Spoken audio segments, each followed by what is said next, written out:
There is a particular kind of quiet that settles over a man's life sometime after 45. It is not the quiet of peace. It is not the quiet of contentment. It is the quiet of a house that was built to hold something that never arrived. He has done what he was supposed to do. The income is stable. The body is aging, but still disciplined.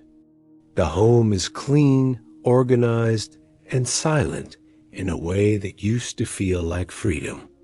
His phone lights up with messages that carry no weight. Colleagues reach out about projects. Old friends send links to articles neither of them will read. A woman he dated briefly texts something vague, and he responds with something vaguer. He tells himself he prefers this. Peace over drama. Simplicity over complication. Control over chaos. But something is off. He does not feel broken. That is the strange part.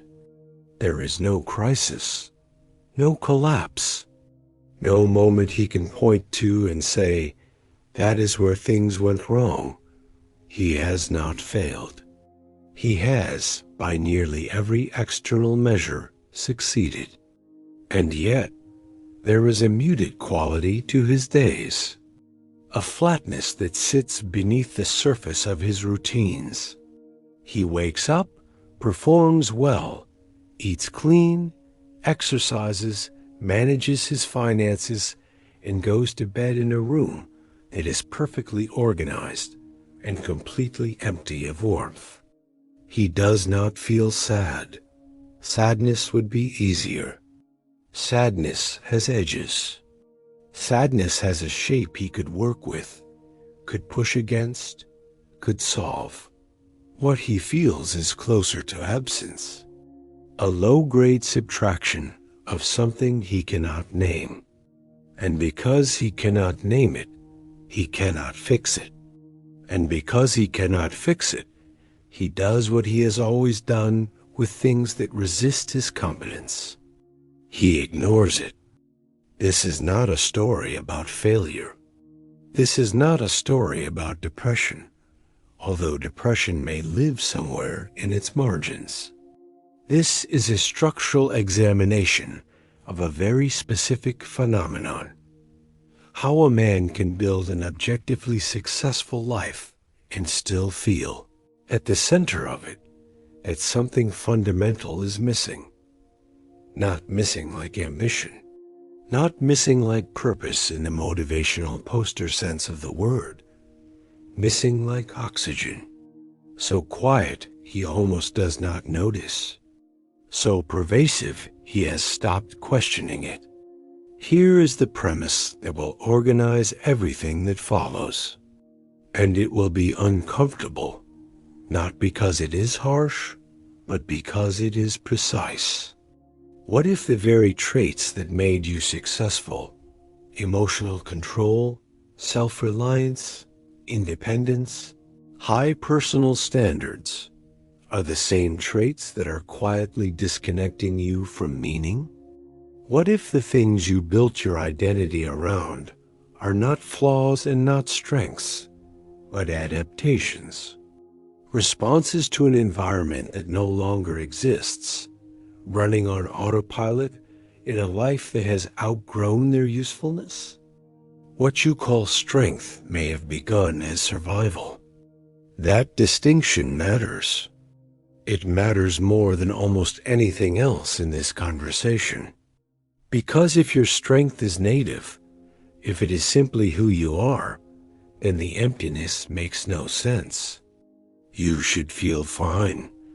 You should feel complete. You have everything. But if your strength is compensatory, if it developed to manage a wound, to prevent a recurrence, to keep you safe in a world that once was not, then the emptiness makes perfect sense. You are running the most effective protection system ever built, and you are locked inside it. There are three threads that will move through everything that follows. The first is identity. If achievement has been your primary structure for knowing who you are, then what happens when the achievement curve flattens? Not because you have failed, but because you have succeeded enough that the next rung does not carry the same charge. If the climb gave you your identity, then the plateau threatens it, not with failure, but with stillness. And stillness, for a man who has always moved forward, feels indistinguishable from disappearance. The second is relationship. Not romance specifically, although that is part of it. Relationship in the broader sense. The capacity to feel connected, known, met by another person. Why does that feel heavier now, not lighter? You have more resources, more experience, more clarity about what you want. And yet the distance between you and other people seems to widen every year. Not because they have changed, because something in you has made connection more expensive than solitude, and you have stopped questioning the price. The third is existential. The quiet confrontation with freedom itself. You built a life of independence. You can go anywhere, do anything, answer to no one. And yet that freedom, the thing you spent decades earning, sometimes feels indistinguishable from isolation. Not because freedom is a lie, but because freedom without connection is just a well-furnished room with no one in it. These three threads are not separate problems. They are expressions of a single architecture, and that architecture has a history, a logic, and a function that made sense once and may not make sense anymore. This is not weakness. This is not a midlife breakdown. This is not the preamble to a pitch about journaling or breathwork or finding your inner child. This is a structural reckoning, a confrontation with the machinery that built you and the cost it has been quietly extracting for decades. Many men past 45 do not feel sad, they feel flat. And flatness is harder to name than pain. Pain demands attention. Pain generates urgency. Pain makes you move. Flatness does none of that. Flatness just sits there, beneath the routine, beneath the competence, beneath the controlled exterior. It does not scream, it whispers. And because it whispers, most men learn to live with it the way they live with a low hum in the background of a room they have stopped noticing. They adjust, they optimize. They find new projects, new investments, new fitness goals. They rotate through distractions that have the appearance of meaning without its substance. And the flatness remains because it was never about what was in the room. It was about what was missing from the man inside it. You did not build a life that feels empty.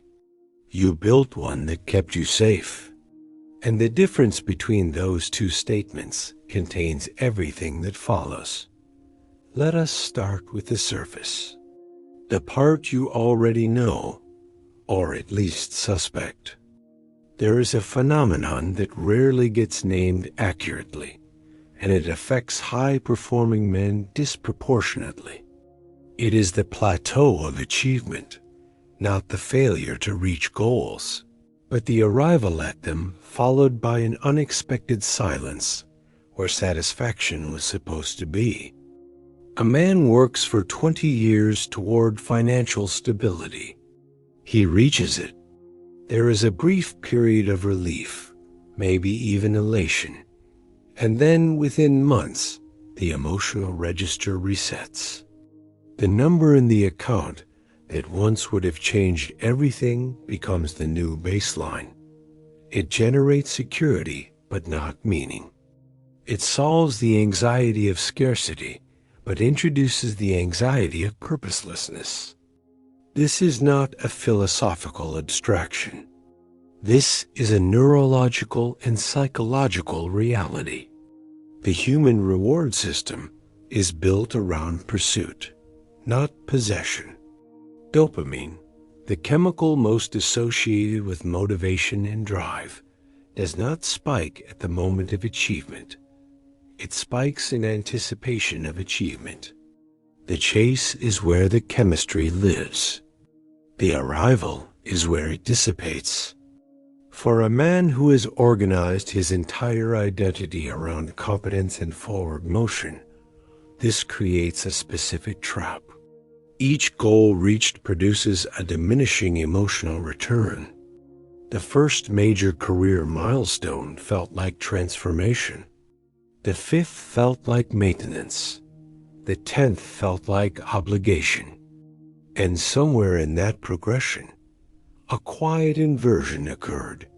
The goals stopped serving the man, and the man started serving the goals, because without them, he did not know what he was. This is goal completion fatigue, and it is not a failure of ambition. It is the structural consequence of building an identity on a variable that inherently decelerates over time.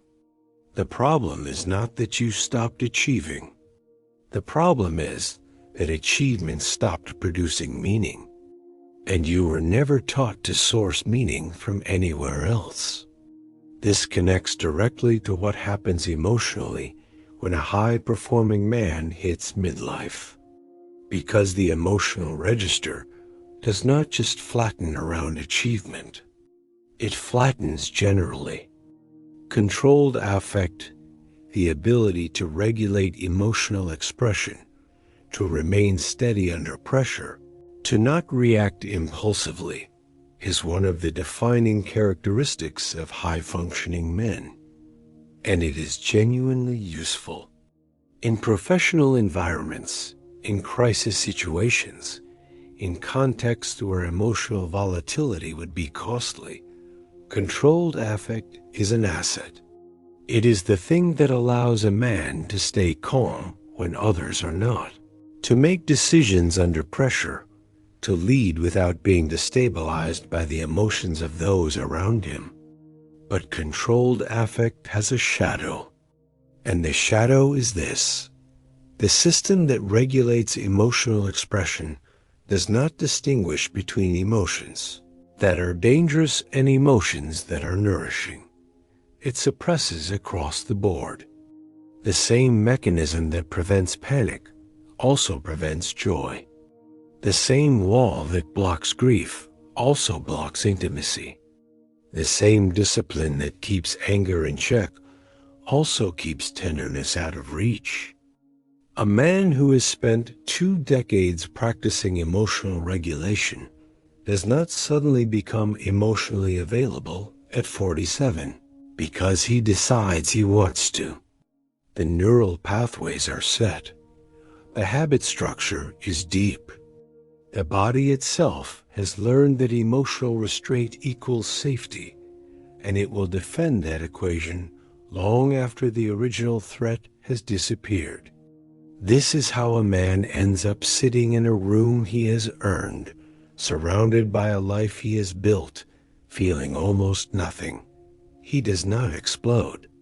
He does not collapse. He does not rage or weep or act out. He withdraws, quietly, methodically, with the same discipline he applies to everything else, and he calls it preference. He calls it maturity. He calls it not needing drama. What it actually is, in many cases, is the long-term cost of the suppression system that was never designed to run this long.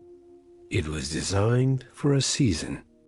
It was designed to get him through the early years, through the career-building phase, through the financial uncertainty, through the relationships that required him to be the stable one. It was a survival tool. And like all survival tools used past their context, it has begun to extract more than it provides. The rational dominance that made him excellent at his work has made him difficult to reach. The emotional minimalism that kept him steady has made him flat. The refusal to be destabilized has become a refusal to be moved. And being unmoved, it turns out, is not the same as being strong. It is the same as being stuck. There is a subtle but critical avoidance pattern embedded in this. It is not avoidance of work or responsibility or challenge. High-functioning men do not avoid hard things. They avoid a very specific category of hard thing: emotional risk. He will take financial risk without hesitation. Career risk, physical risk sometimes. But the risk of being emotionally exposed, of saying something that reveals need, of entering a situation where he cannot control the outcome, of being seen in a way that is not curated, that risk triggers a withdrawal response so automatic he may not even recognize it as avoidance. He will describe it as discernment. He will describe it as not wanting to waste time. He will describe it as having high standards for the people he allows into his life. And some of that may be true. But layered beneath the true parts is something else. A deep, quiet, well-managed terror of being known in a way that includes his limitations. Because being known fully means being seen without the performance. And the performance, for many of these men, is the only version of themselves they trust. That is the surface. The part most men in this position can recognize if they are honest with themselves. The achievement plateau, the emotional flatness, the controlled withdrawal from anything that threatens the regulated interior. But the surface is not the structure. The surface is the symptom. And symptoms, by definition, point to something deeper.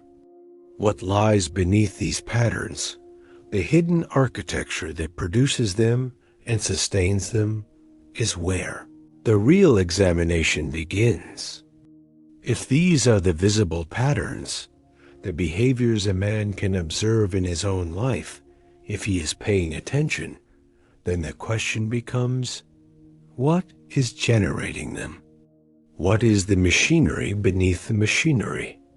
What was built so early and so well that it now operates without conscious input, shaping his choices, his tolerances, his capacity for connection, and his relationship to meaning itself?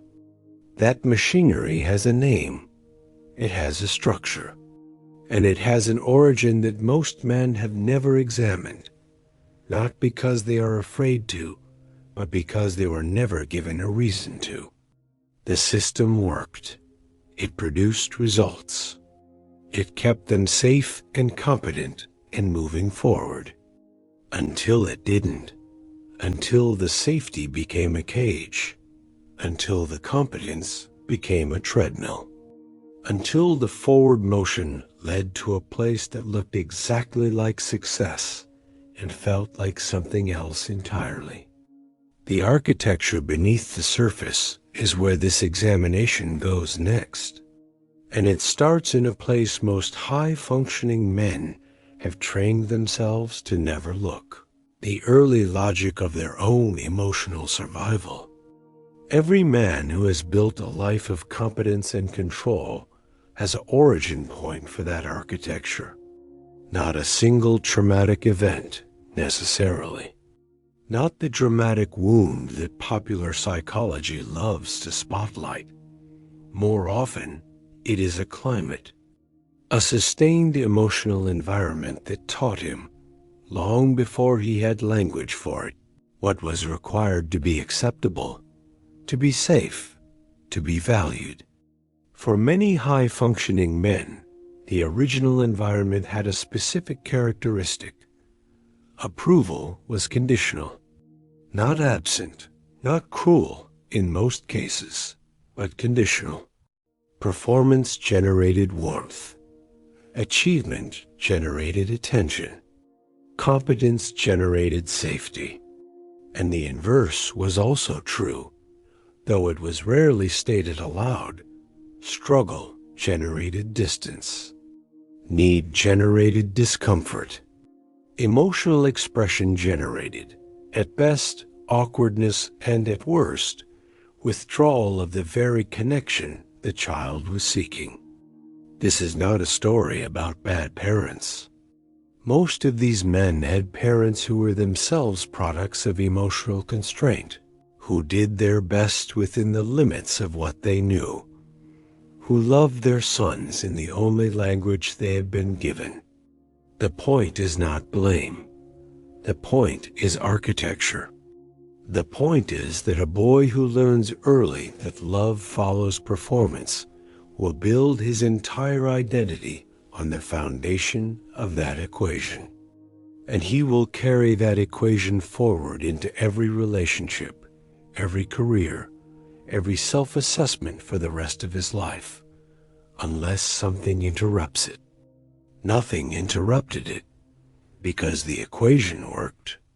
He performed. He was approved of. He achieved. He was valued. He controlled his emotions. He was respected. He needed no one. He was admired. The system delivered.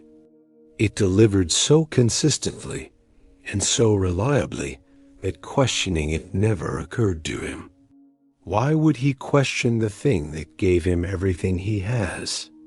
This is what makes the midlife reckoning so disorienting. He is not confronting a broken system. He is confronting a system that worked perfectly for its original purpose and is now, quietly, destroying the thing it was never designed to build, a life that feels meaningful from the inside. Attachment theory provides a framework for understanding this, though the version of attachment theory that circulates in popular culture is often too simplistic to be useful here. The popular version sorts people into categories: secure, anxious, avoidant, as if these were personality types. They are not. They are strategies. Adaptive responses to specific relational environments, developed early and reinforced over time. The strategy most relevant to high-functioning single men in midlife is the dismissive avoidance strategy.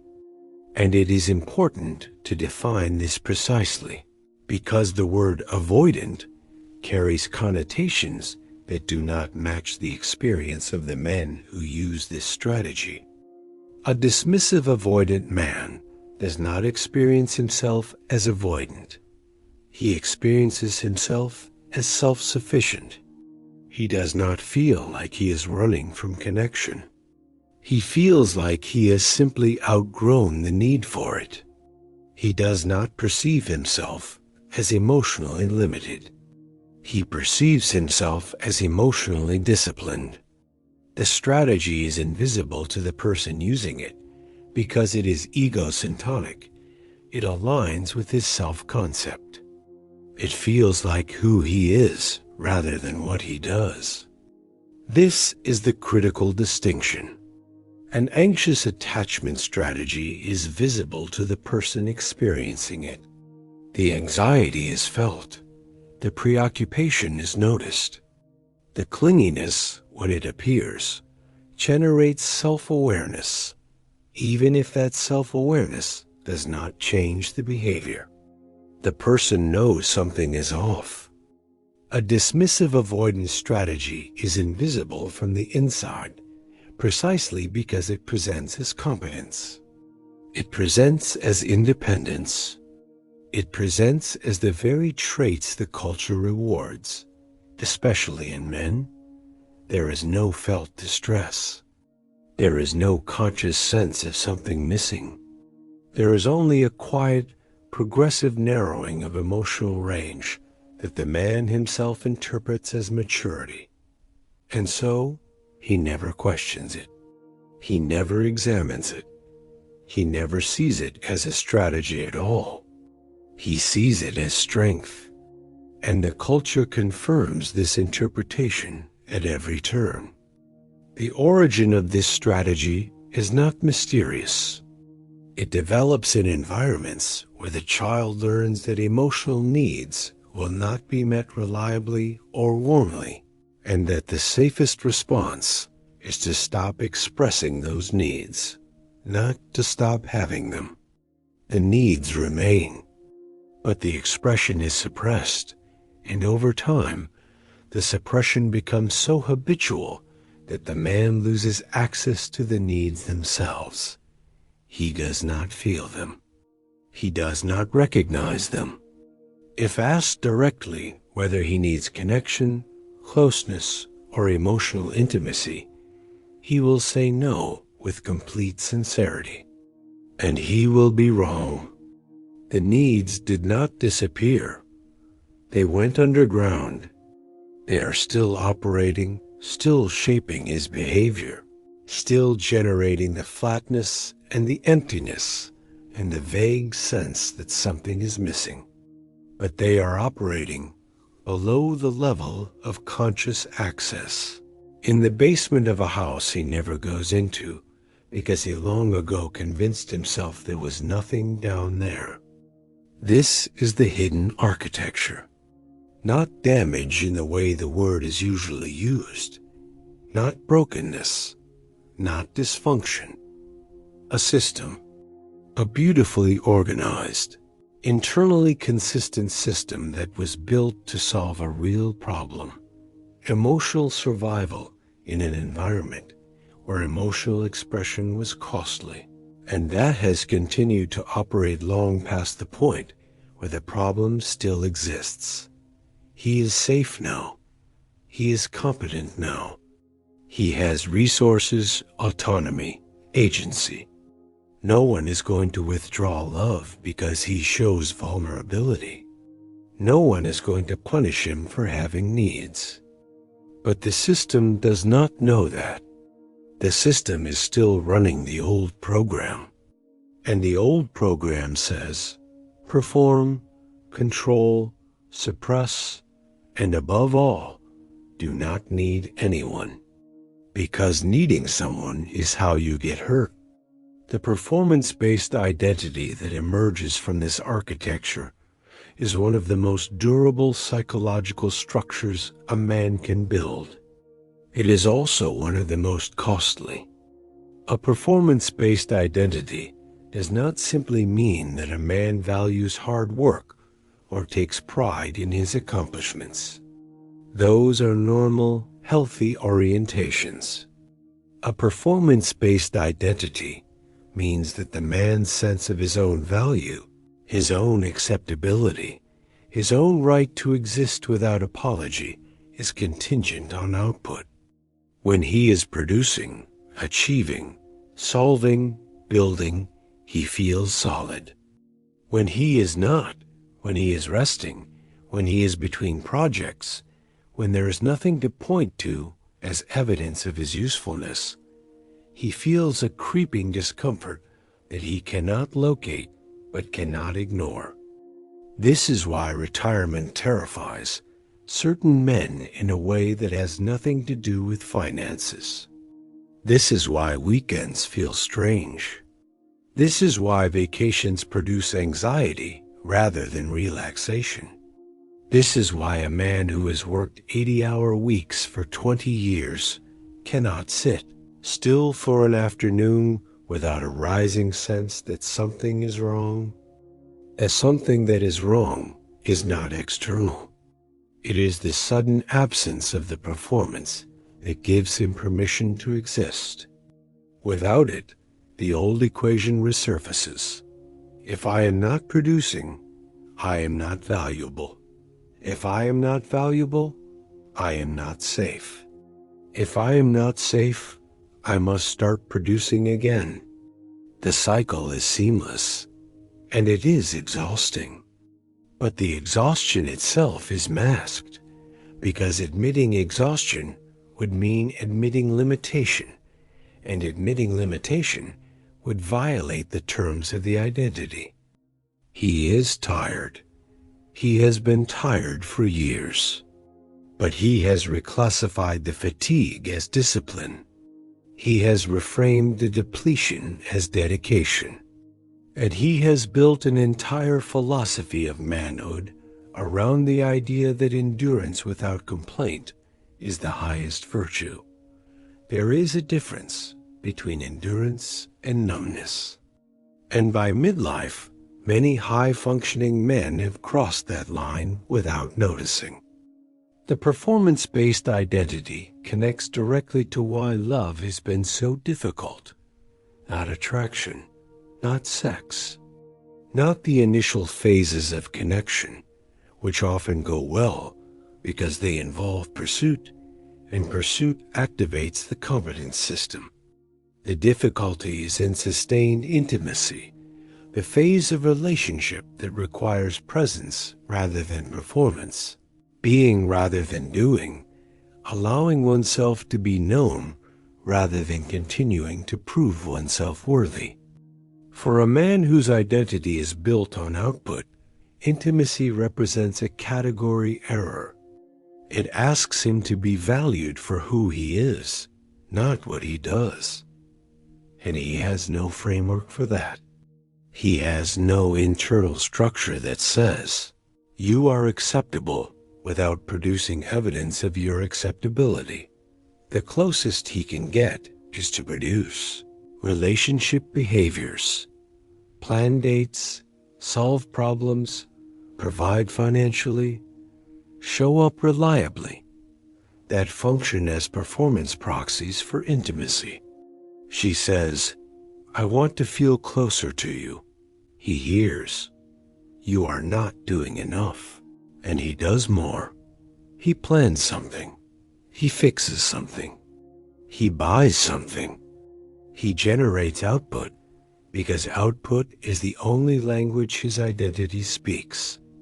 And she pulls further away, not because the effort is unwelcome, but because the effort is a substitution. It is his attempt to solve with competence what can only be met with vulnerability. And vulnerability is the one thing his system has been designed, from the ground up, to prevent. This is the core relational failure pattern of the dismissive, avoidant high achiever, and it is worth stating plainly, he does not fail at relationships because he does not care. He fails because his caring is rooted through a system that converts every emotional need into a task, every relational challenge into a problem to solve, every moment that requires openness into a performance. He is trying. He is trying with everything he has. But everything he has is not what the moment requires. And the failure feeds back into the identity.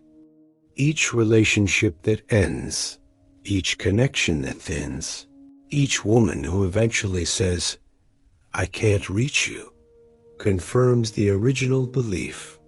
People leave. Needing someone is dangerous. The only safe strategy is self-reliance. The system tightens. The walls grow higher. The man grows more competent, more controlled, more independent, and more alone.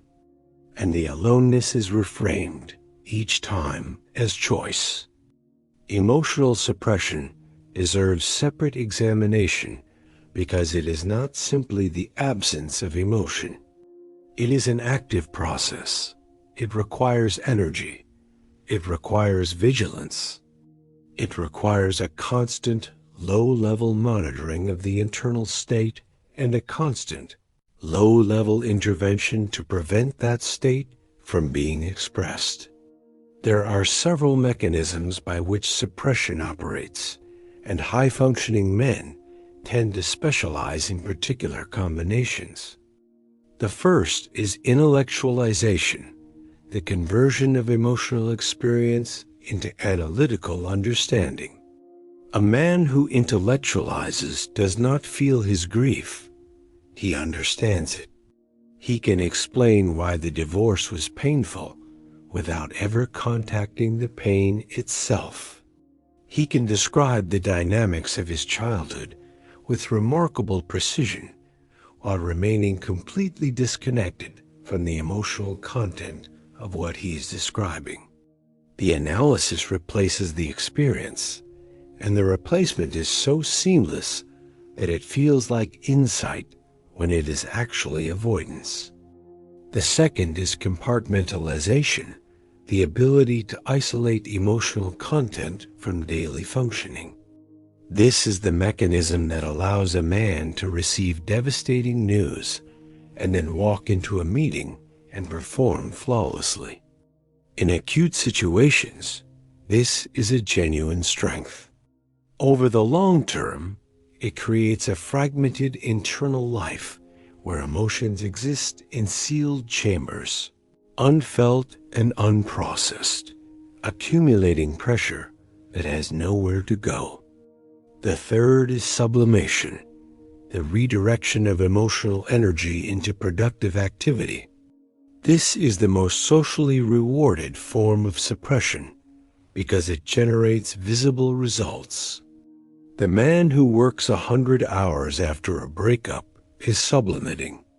The man who builds a business empire after a humiliating failure is sublimating. The output is real. The achievement is genuine. But the emotional content that fueled it remains unaddressed, and the moment the work stops, the content resurfaces. The fourth is humor, specifically deflective humor, the well-timed joke that redirects a conversation away from emotional territory. The self-deprecating remark that acknowledges a feeling while simultaneously dismissing it. The sardonic observation that signals awareness without permitting vulnerability. Humor is perhaps the most sophisticated suppression mechanism because it creates the appearance of emotional honesty. A man seems self-aware. He seems accessible. He seems like he is not avoiding anything. But the humor functions as a controlled release valve that prevents the deeper engagement from ever occurring. These mechanisms are not pathological in isolation. Every psychologically healthy person uses them at times. The issue is when they become the only available responses, when the repertoire narrows to such a degree that the man has no pathway to genuine emotional contact, not with himself and not with anyone else. By midlife, many high-functioning men have been running these mechanisms for so long that they have lost the ability to distinguish between the mechanism and the self. The intellectualization feels like intelligence. The compartmentalization feels like strength. The sublimation feels like purpose. The humor feels like personality. And asking him to set these things aside, to feel without analyzing, to sit without producing, to be present without performing, feels not like an invitation to growth, but like a request to dismantle himself.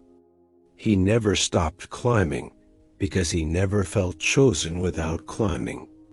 That sentence, if it lands correctly, should produce a very specific kind of silence. Not the silence of sadness, the silence of recognition, the silence of a man who suddenly sees the engine that has been driving him for 30 years and recognizes, for the first time, that it was not ambition. It was proof. Every achievement was a piece of evidence submitted to an invisible tribunal that has been running since childhood, evidence that he is worth keeping. evidence that he is not disposable, evidence that he earned his place. And the tribunal never adjourns. No amount of evidence is ever enough, because the verdict was decided before the trial began, and the verdict was, prove it again. There is a particular cruelty in this for the man who has actually achieved significant things.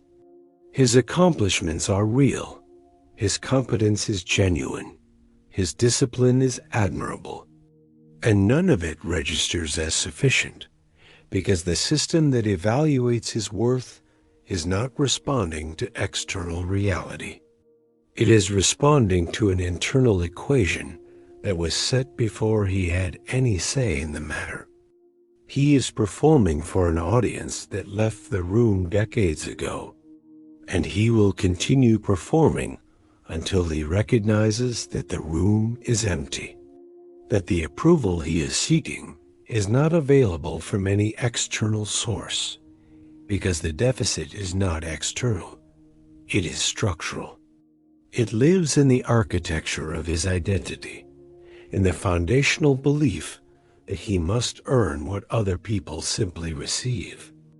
This is the fulcrum of the entire pattern, not the behavior, not the emotion, not the relationship failure, the belief, the deep, silent, load-bearing belief that says, without my performance, I am nothing. Everything else, the control, the suppression, the independence, the emotional distance, the relational difficulty, the emptiness at the center of an accomplished life, flows from this single structural element. And the reason it is so difficult to reach is not that it is buried. It is that it looks, from every angle, like strength. The fear that operates beneath all of this is not what most men expect it to be. If you asked a high-functioning man in midlife what he is afraid of, he would likely say something practical: losing his health, losing his financial stability, declining physically. These are real concerns, and they are not trivial. But the fear that actually drives the architecture, the one that shapes his relationships, his emotional patterns, and his resistance to vulnerability, is not about loss of resources. It is about exposure. He does not fear rejection, not in the conventional sense. He has been rejected before. He has survived it. He has moved forward. Rejection is painful but manageable. What he fears is being seen without the apparatus, being known in the fullness of his limitation, letting someone close enough to witness not the curated version of himself, not the competent version, not the version that has an answer for everything, but the version that does not know, that cannot fix, that needs something he cannot provide for himself. That version exists. It has always existed. It is the part of him that surfaces at 3 a.m, when the defenses are low and the house is quiet and the strategies are momentarily offline. It is the part that feels the flatness most acutely, that knows the emptiness is not a philosophical abstraction, but a lived experience, that understands, at some inarticulate level, that something essential has been sacrificed on the altar of self-sufficiency. He fears that if someone sees that version, they will do what the original environment taught him people do when confronted with need. They will withdraw. They will lose respect. They will leave. And so he manages the exposure the way he manages everything else, with control, with calibration, with the careful regulation of how much of himself is ever visible at any given time. He shows enough to seem real, never enough to be known. This is the cost, not a dramatic cost, not a collapse. A slow, progressive narrowing of the bandwidth of his life.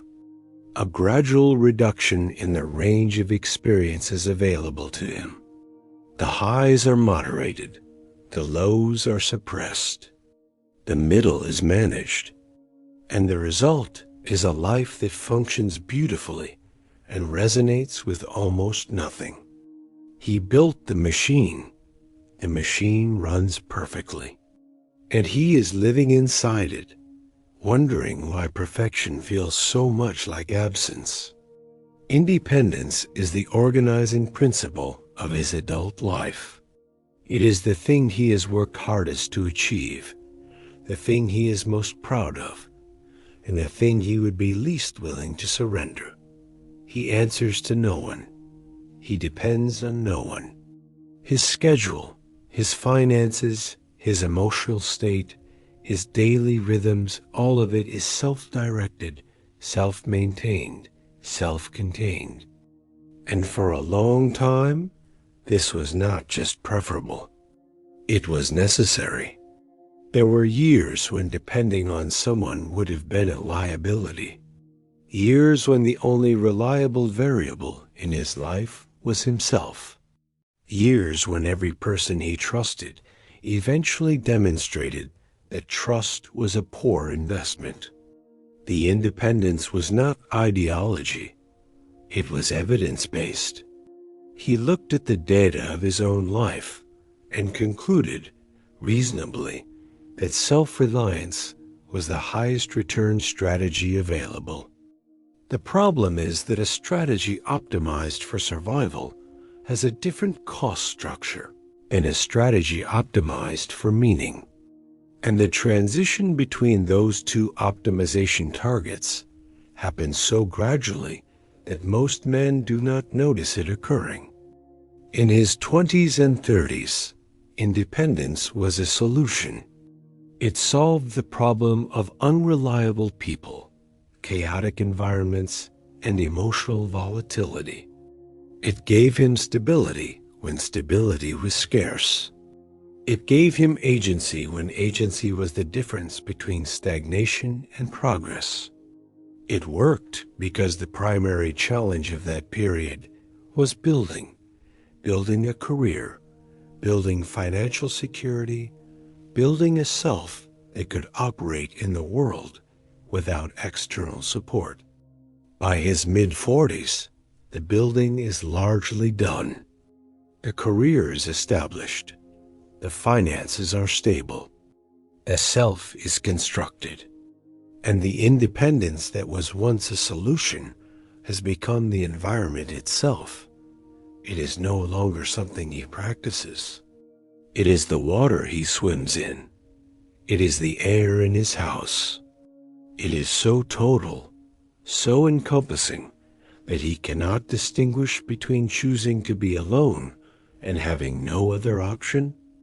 This is the pivot point that most men miss. Independence becomes isolation, not through any single decision, but through the slow accumulation of micro-withdrawals.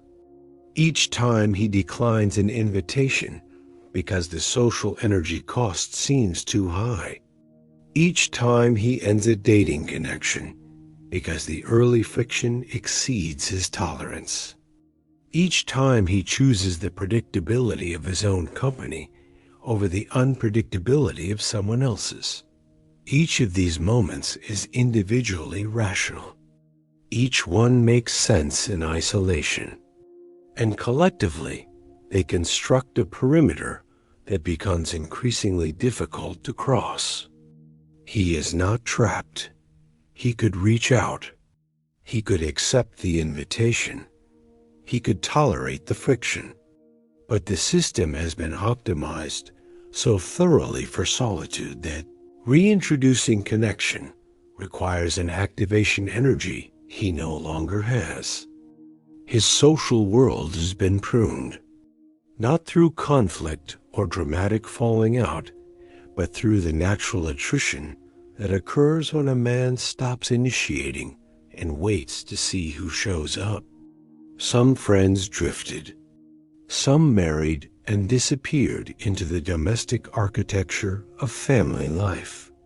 Some he quietly evaluated and found insufficiently stimulating, insufficiently reciprocal, insufficiently worth the effort. The pruning felt like discernment. It felt like raising his standards, which is how he described it when anyone asked. He was not lonely. He was selective. But selectivity has a mathematical consequence. Each person removed from the circle is not replaced, because replacement requires the very thing the system is designed to minimize: vulnerability with a stranger. And so, the circle contracts. 5 close friends become 3. 3 become 1. 1 becomes none, replaced by a constellation of acquaintances who know his opinions, but not his interior life. He will not describe this as loneliness. The word itself feels inaccurate to him, almost juvenile. Loneliness is for people who cannot handle being alone. He can handle it. He has been handling it for years. What he experiences is not the sharp ache of loneliness, but something more diffuse, a low-level absence of resonance, a sense that his thoughts, his observations, his internal life have no witness, that he could disappear for 2 weeks, and the number of people who would notice could be counted on one hand. This is the distinction between aloneness and isolation, and it is worth being precise about it. Aloneness is a state. It is the condition of being without company, and it can be nourishing, restorative, even necessary. Many men genuinely thrive in solitude, and there is nothing pathological about preferring one's own company. Isolation is a structure. It is not a state one enters and exits, but a system one builds and inhabits. It has walls. It has a logic. It has self-reinforcing mechanisms that make it progressively harder to leave. Isolation does not feel like deprivation because the system has been designed to make deprivation feel like preference.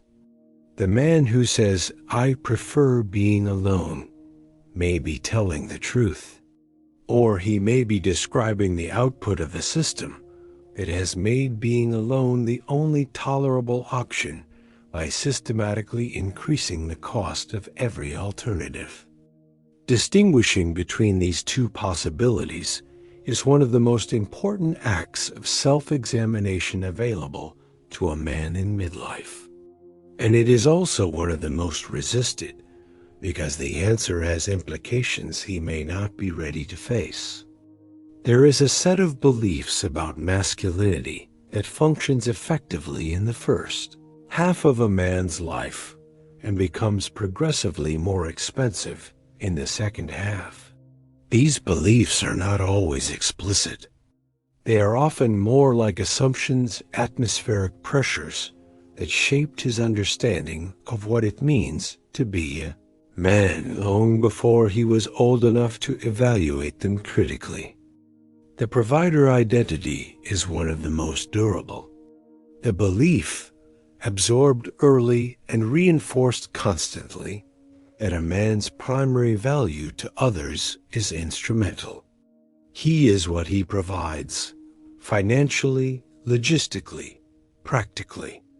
He is the solver of problems, the absorber of pressure, the generator of stability for those around him. This identity works beautifully when there are people to provide for, when the provision is needed, when the exchange is reciprocal. It works less well when the children are grown, the marriage is over, and the man is sitting in a house that no longer needs a provider. The identity persists, but the context that gave it meaning has evaporated, and the man is left performing a role for an empty theater. Some men respond by seeking new people to provide for, new relationships where the provider function can be reinstated. This can look like generosity, and sometimes it is. But it can also be a form of identity maintenance, not connection, but a transaction that allows him to continue being the thing he knows how to be. Other men respond by turning the provision inward. They become meticulous about self-care, self-improvement, self-optimization. The discipline that once served a family now serves a body, a portfolio, a productivity system. The output is redirected, but the underlying dynamic is unchanged. Worth is generated through function, and without function, worth evaporates. Stoicism is another belief that ages differently than expected. Not the philosophical tradition, which is nuanced and psychologically sophisticated, but the popular version, the cultural shorthand that equates emotional restraint with masculine strength. The belief that a man should be unaffected, that composure under pressure is the highest expression of masculine character, that the less a man shows, the stronger he is. In the early years, this belief provides a genuine competitive advantage. The man who does not react emotionally in high-pressure environments outperforms the man who does. The man who processes loss privately and returns to function quickly is rewarded by every system he participates in, professional, social, romantic. The culture applauds his steadiness and rewards his control. But the popular version of Stoicism makes a critical error. It conflates the suppression of emotional expression with the absence of emotional experience. It treats emotional restraint not as a skill to be deployed strategically, but as an identity to be maintained constantly. And the result is a man who has become so proficient and not showing what he feels, that he has gradually lost the ability to know what he feels. This is not an exaggeration.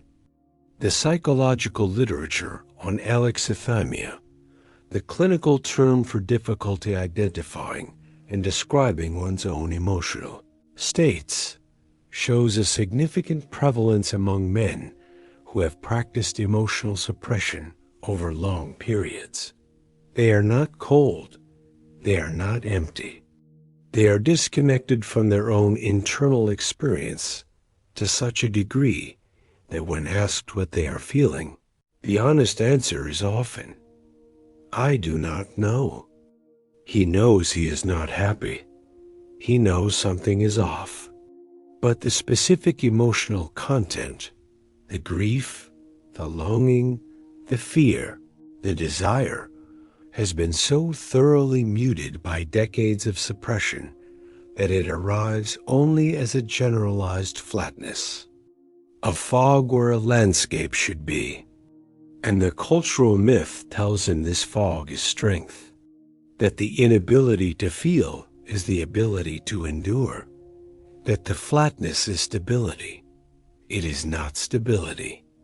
It is the long-term consequence of treating half of his own psychology as an adversary.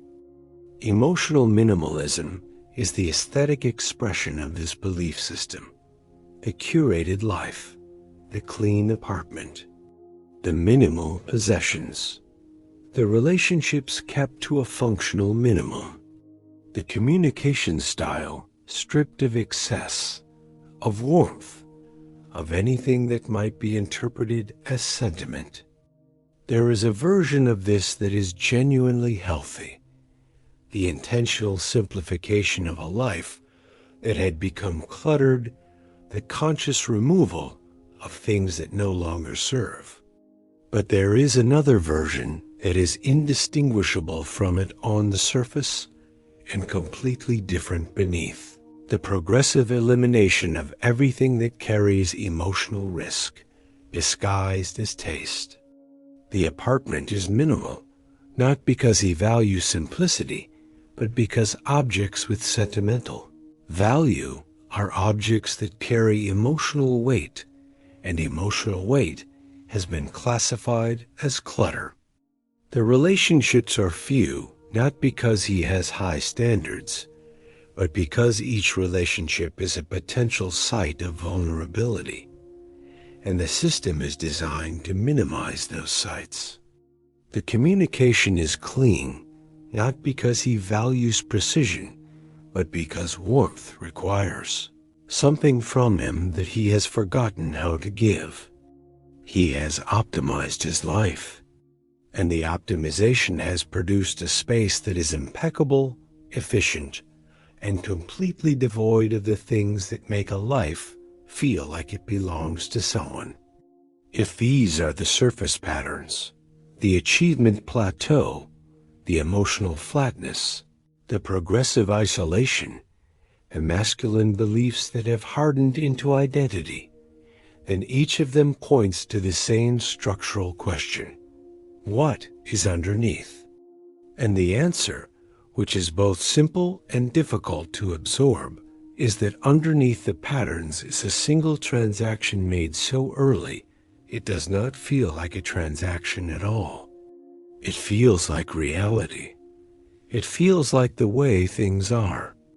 The transaction is this: he traded access to his emotional life for safety.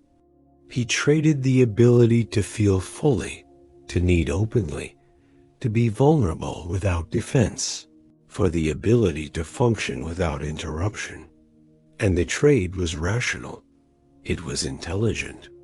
Given the environment he was in when he made it, it may have been the best option available. But every trade has a carrying cost.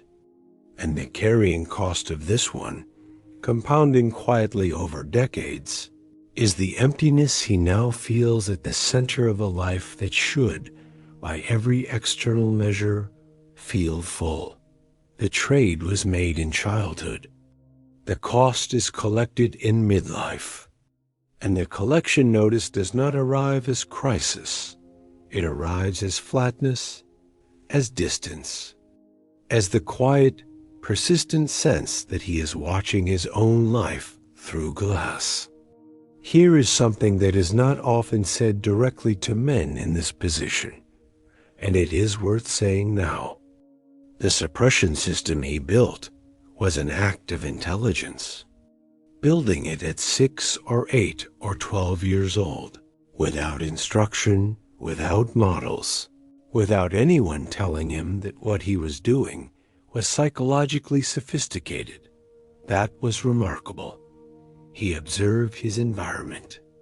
He identified what was rewarded and what was punished. He constructed an internal architecture that allowed him to thrive under the conditions he was given. And he did it automatically, the way a body forms scar tissue over a wound, not because it decided to, but because that is what survival requires. Recognizing this is not self-pity, it is accuracy. And accuracy matters, because the instinct of a high-functioning man when confronted with a pattern like this is to judge it, to classify it as weakness that needs to be eliminated, to approach it the way he approaches every other problem: identify the flaw, apply discipline, fix it. But this is not a flaw. It is an adaptation, and adaptations cannot be fixed. They can only be understood and then slowly renegotiated. The distinction between fixing and renegotiating is not semantic. It is structural. Fixing implies that something is broken, that the correct version of him is the version without this pattern, and that the task is to remove the defect and restore the original design. But there is no original design without this pattern. The pattern is part of the design. It is woven into his competence, his discipline, his ability to function at the level he functions at. Removing it is not possible without dismantling things he has every right to value. The solution is not removal. It is expansion. Not getting rid of the protective system, but building additional capacity alongside it. Not tearing down the walls, but installing doors. This is the reframe that matters. The architecture is not the enemy. It is the foundation. What is needed is not demolition, but addition. The ability to do what he has always done.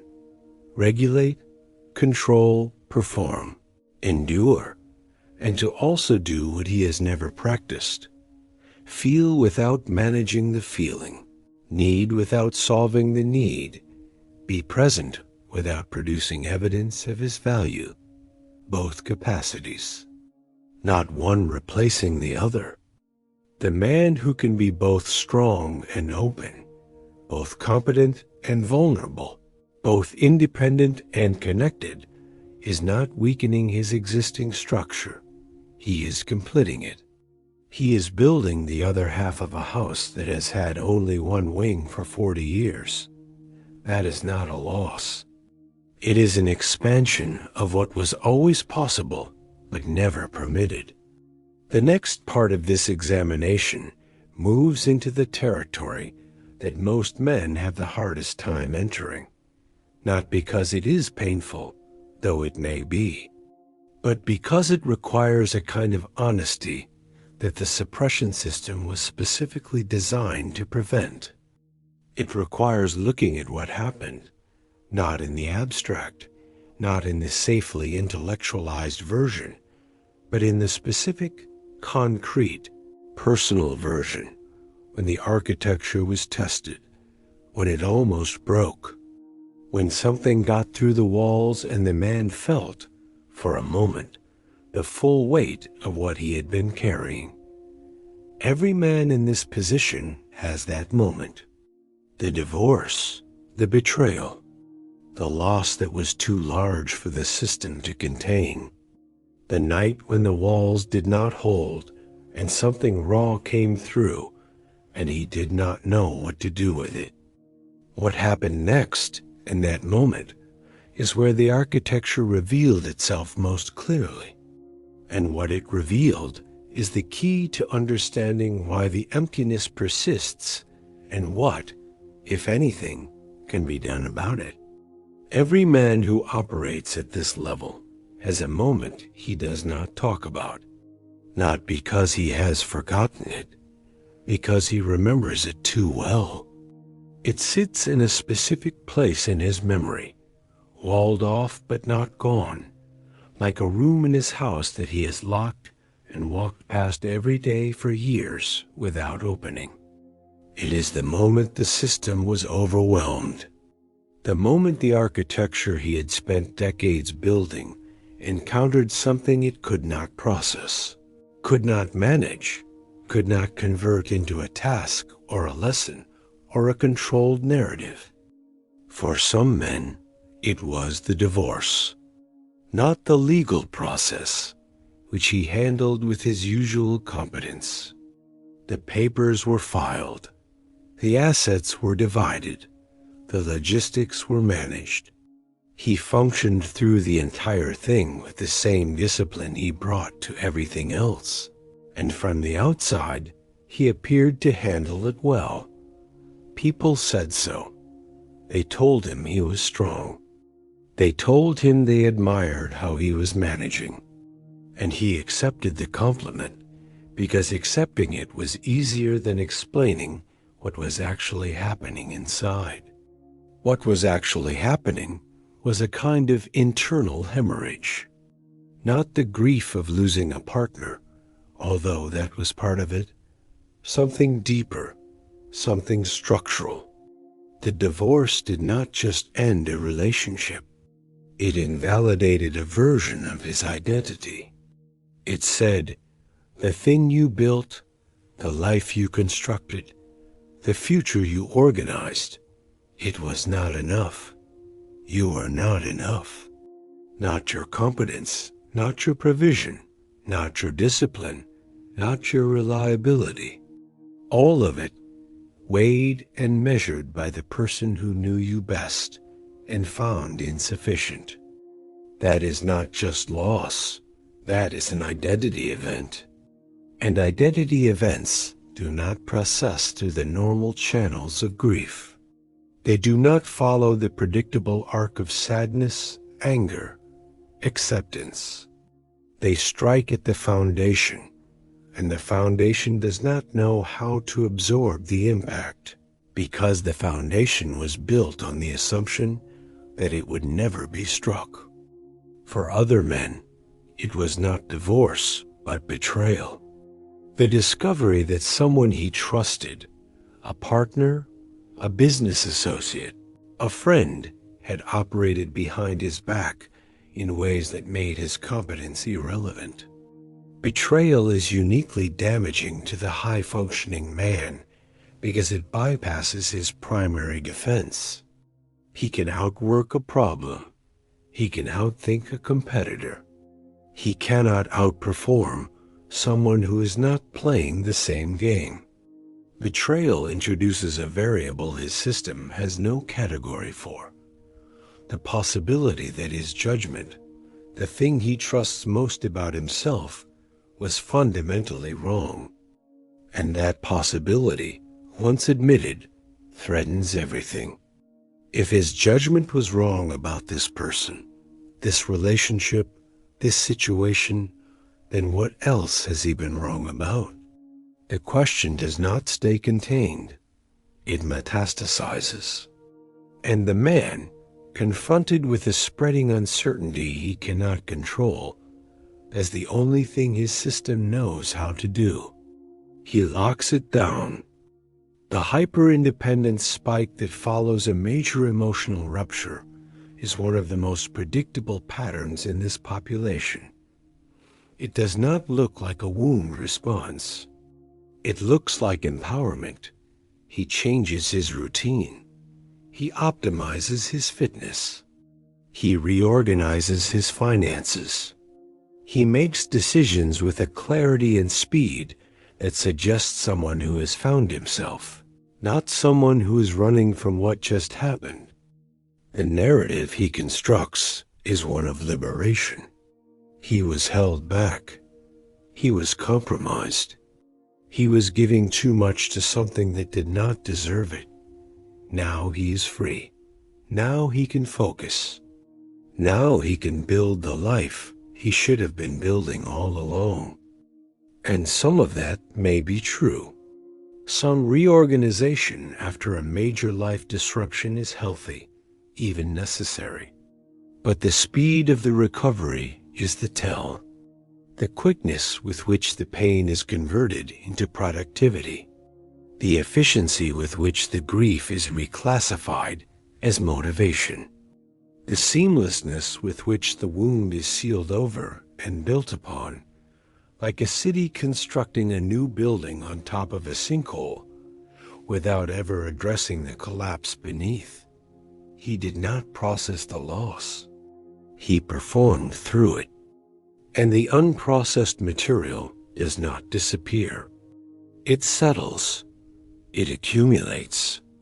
It becomes part of the substructure, exerting pressure in ways that are invisible on the surface, but measurable in the patterns of his life. The quiet grief avoidance that follows a major emotional event has a specific signature. It is not the dramatic avoidance of someone who refuses to discuss a topic. It is subtler than that.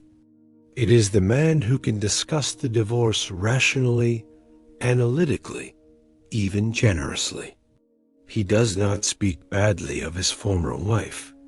He acknowledges his role in the failure. He presents a balanced, mature, carefully constructed account of what happened. And none of it touches him. The account is accurate. It is also a defense. It is the intellectualized version, the safe version, the version that can be delivered without the voice cracking or the composure slipping. It is the version designed for other people, and more importantly, for himself. Because the alternative version, the one where the loss is felt rather than narrated, is the version his system cannot afford to let through. He tells the story as if it happened to someone he knows well, someone he has studied carefully and understands thoroughly, but not someone he is. This dissociation from his own emotional history is not intentional. He is not lying. He genuinely believes he has processed it. He has thought about it extensively. He has analyzed the dynamics, identified the patterns, extracted the lessons. By every metric his system recognizes, the processing is complete. But processing is not the same as feeling. And the difference between those two things is the difference between knowing a fire was hot and having been burned by it. The knowledge lives in the mind. The burn lives in the body. And his body is carrying burns he has never let himself feel, because feeling them would require a kind of surrender his identity cannot accommodate. Grief, when it is fully experienced, requires a temporary dissolution of control. It requires letting the wave arrive without managing it, without timing it, without deciding in advance how long it will last and what it will look like. It requires, in short, the very thing a high-functioning man has spent his entire life refusing to permit: helplessness. Not permanent helplessness. Not the kind that indicates collapse or failure. The temporary helplessness that is native to grief, to loss, to any experience large enough to exceed the capacity of the self to contain it. The kind of helplessness that says, "This is bigger than me, and for the next hour, or the next day, or the next week, I am going to let it be bigger than me instead of pretending it is not." He cannot do this, not because he is weak, but because he is strong in the specific way that makes this impossible. His strength is the strength of containment, and containment, by definition, does not allow for overflow. So the grief is contained indefinitely. It becomes part of the background architecture, a weight that is carried constantly and felt never. Like a man who has been holding a heavy object for so long that his muscles have stopped registering the strain. He has adapted to the weight. He does not notice it. But his posture has changed. His range of motion has narrowed. His capacity for lightness has been reduced by exactly the amount of the load he refuses to set down. The accumulation of unprocessed grief in high-functioning men is one of the most underexamined phenomena in adult psychology, not because it is rare, but because it is invisible. It does not present as depression, although depression may eventually develop at the margins. It does not present as anxiety, although a low-grade vigilance often accompanies it.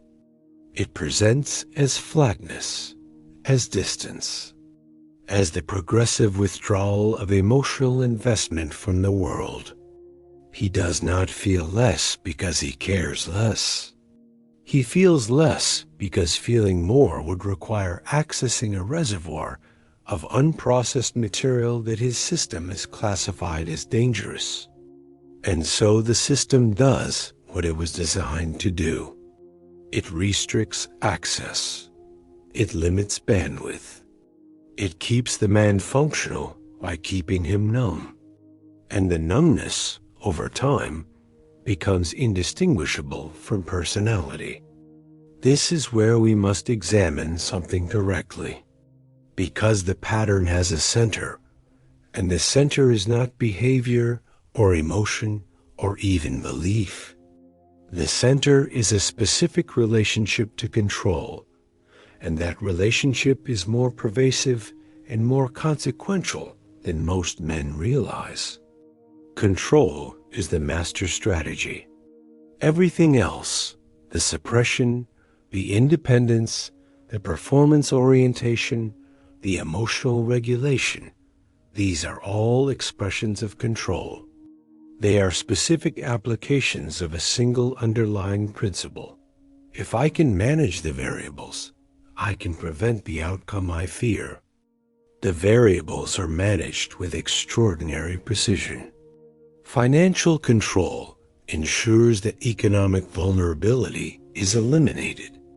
Schedule control ensures that time is never wasted and obligations are never missed. Physical control, diet, exercise, sleep optimization ensures that the body remains a reliable instrument. Emotional control ensures that nothing destabilizing reaches the surface. The effect is a life that runs like a well-engineered system. Inputs and outputs are calibrated. Contingencies are planned for. Surprises are minimized. And for the most part, this works. The system produces results. It generates stability. It creates the conditions for competence to express itself fully. But there is a category of human experience that is fundamentally incompatible with control, and that category is connection. Connection, genuine, sustained, mutual connection, requires two things that control cannot accommodate. The first is uncertainty. Real connection with another person means accepting that their responses, their emotions, their behavior cannot be predicted or managed. They will surprise you. They will disappoint you. They will act in ways that do not fit the model. And you will have to remain present with them anyway, without converting the surprise into a problem to be solved, or the disappointment into evidence that the connection is not worth maintaining. The second is exposure. Real connection means being seen in ways that are not curated. It means allowing another person access to the parts of yourself that do not perform well, that are not optimized, that are uncertain, afraid, confused, needy. The parts that the control system exists to hide. And this is the fundamental paradox. The thing he wants most, to feel connected, to feel known, to feel that his life has relational depth and not just structural integrity, requires the one thing his system is designed to prevent. Control prevents collapse. That is its function and its value. But control also prevents connection.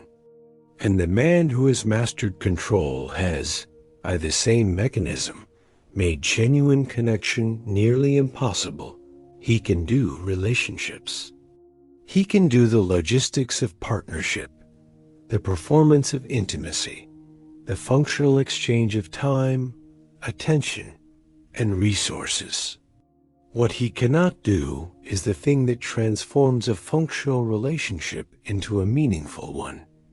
He cannot let go of the controls long enough to be changed by the other person. And being changed by another person is what intimacy actually is. Not comfort, not compatibility, not even affection. Intimacy is the willingness to be altered by contact, to let someone's presence rearrange something inside you, to allow yourself to be affected in ways you did not plan for and cannot manage. For the man whose entire identity is organized around management, this is not an invitation. It is a threat. There is a sentence that needs to be spoken here, and it needs to be spoken slowly. He mastered being strong, but he never practiced being known. Those are not the same skill. They are not even in the same category. Strength is a capacity. Being known is a permission. Strength is something he does. Being known is something he allows. And allowing, for a man who has survived by controlling, is the hardest thing in the world, not the scariest. The hardest, because it asks him to do something he has no muscle for, something he has not trained, something that, in the economy of his identity, feels not just uncomfortable, but structurally dangerous, as if the entire architecture might shift if he loosens his grip on it. And here is the thing that is true but difficult to hear. It might. The architecture might shift. That is not a malfunction. That is what growth feels like to a man who has held everything in place for 40 years. Growth does not feel like expansion. It feels like instability. It feels like the floor is moving. It feels like loss of control. And so he avoids it, not consciously, not through a deliberate decision.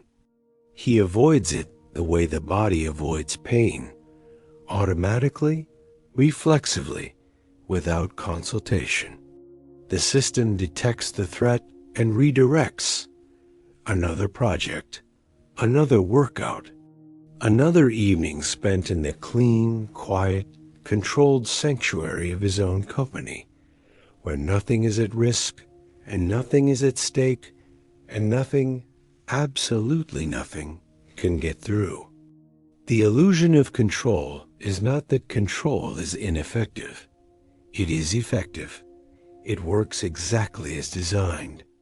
The illusion is that it is free, that the stability it provides comes without cost, that a man can control his emotional life, his relational exposure, his vulnerability, and pay nothing for it. The cost is the emptiness. The cost is the flatness. The cost is the quiet, persistent, unnameable sense that he is living behind glass, watching a world he built but cannot feel. That is not a failure of his system. It is the system's final product. It is what control, carried to its logical conclusion, produces. A life that is perfectly managed and completely hollow. And the hollowness is not dramatic. It does not announce itself. It does not arrive with a crisis or a breakdown or a moment of clarity. It arrives as a Tuesday evening, as a Sunday afternoon, as the 10 minutes after he finishes a project and the brief silence before he starts another. It arrives in the gap between activity and meaning, the space where something should be resonating and nothing is. He has learned to fill that gap instantly, to move to the next task, the next goal, the next optimization.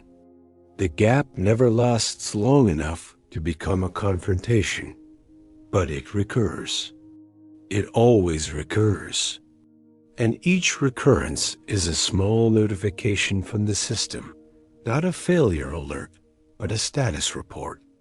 It is the architecture telling him, in the only language it has, that something is missing from the design, not something external, not a partner, not a purpose, not a new challenge.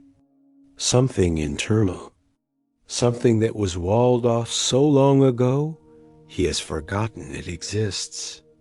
Something that cannot be achieved or acquired or optimized into being.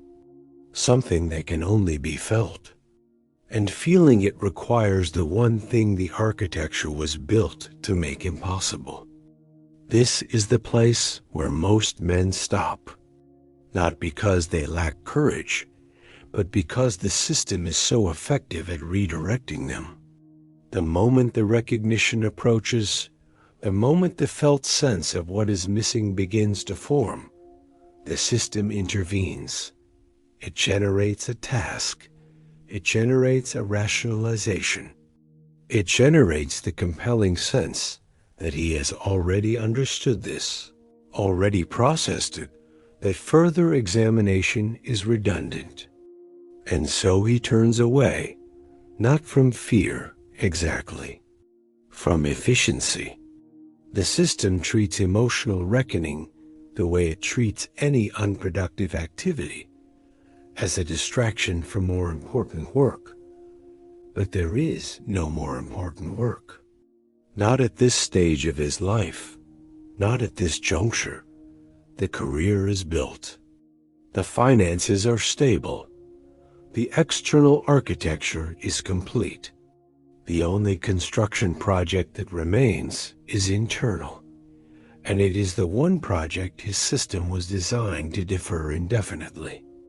The indefinite deferral has a name in clinical psychology. It is called avoidant grief, and it does not look like what most people imagine grief looks like. It is not tears. It is not sadness. It is the curious sensation of time passing without accumulating, of years going by that are competent and productive, and in retrospect, strangely undifferentiated. Tuesday blends into Thursday. January blends into June. He looks up and realizes that 3 years have passed since the divorce, since the move, since the relationship ended, and he cannot account for where they went because nothing penetrated deeply enough to leave a mark. This is not aging. This is not the natural compression of time that accompanies midlife. This is the consequence of living behind the wall. Time passes through him rather than happening to him, because happening to him would require the kind of contact his system prohibits. He is present in his life the way a man is present at a business meeting. Attentive, functional, prepared, but not invested in the way that leaves a residue. Not involved in the way that produces memories with weight. And the emptiness that brought him to a conversation like this one in the first place, is not the absence of experience. It is the absence of contact with experience. He has the experiences. He goes to the dinners, takes the trips, has the conversations. But the membrane between him and the experience is thick enough to prevent absorption. Everything slides across the surface. Nothing gets in. The question that forms in the middle of all this, the question that a man in this position must eventually face, is simple and devastating. What if the loneliness is not from being alone, but from being unseen? That distinction is structural, not sentimental. Being alone is a circumstance. It can be changed by changing the circumstance, by entering a relationship, joining a community, increasing social contact. Being unseen is an internal condition. It persists regardless of circumstance, because the barrier to being seen is not external. It is the wall the man himself has built and maintains, and will not lower, even in the presence of someone who is trying to see him. He can be in a room full of people and be unseen.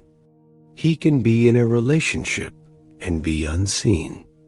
He can have a conversation that lasts 3 hours and reveal nothing of himself that was not already part of the public version. Being unseen is not about whether anyone is looking. It is about whether anything is visible. And for the man who has spent his life assuring that only the curated, competent, controlled version of himself is visible, the answer is no. He is not seen. Not because no one is paying attention, because there is nothing to see. He has hidden himself so thoroughly that the real version of him, the version with needs, with fears, with unprocessed grief and unclaimed desire, is inaccessible even to someone standing right in front of him. He is lonely in the most fundamental sense of the word, not for lack of company, for lack of contact. The contact that can only occur when one person allows another person past the perimeter, past the performance, past the carefully maintained exterior, into the space where the actual man lives. And that space, right now, has no visitors. Not because no one has been invited, but because the invitation would require him to acknowledge that the space exists. And acknowledging that the space exists means acknowledging that the curated version is not the complete version, that there is more to him than the competence, that beneath the control is something alive and unmanaged and hungry for exactly the kind of connection his system was designed to make unnecessary. That acknowledgement is the threshold. Everything that follows depends on whether he can stand there long enough to walk through it. There is a last time he felt fully alive, and he knows exactly when it was. He may not have thought about it in these terms. He may not have identified it consciously as a before and after line. But if he is honest with himself, if he sits with the question long enough to let the answer surface rather than constructing one, he will find it. A specific period, a specific window, a time when the world felt immediate and textured and real in a way that it has not felt since. It was before the thing that happened, before the divorce or the betrayal or the career collapse or the loss that reorganized everything, before the system tightened to its current configuration, before the walls reached their current height. During that window, he was not a different person. He was the same person with more bandwidth, the same intelligence, the same discipline, the same competence, but with an additional capacity that has since gone offline.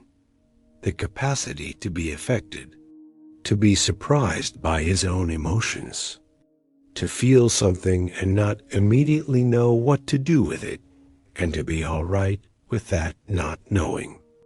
He was, during that window, slightly out of control. Not reckless, not chaotic, just less managed. And in the space created by that reduced management, something could reach him. A conversation could change his mood for an entire day. A piece of music could produce a physical sensation in his chest. A woman could say something unexpected, and his response would be genuine rather than calibrated. That was not weakness. That was range. That was the full bandwidth of a human being operating without the restrictions that would later be imposed by the events that followed.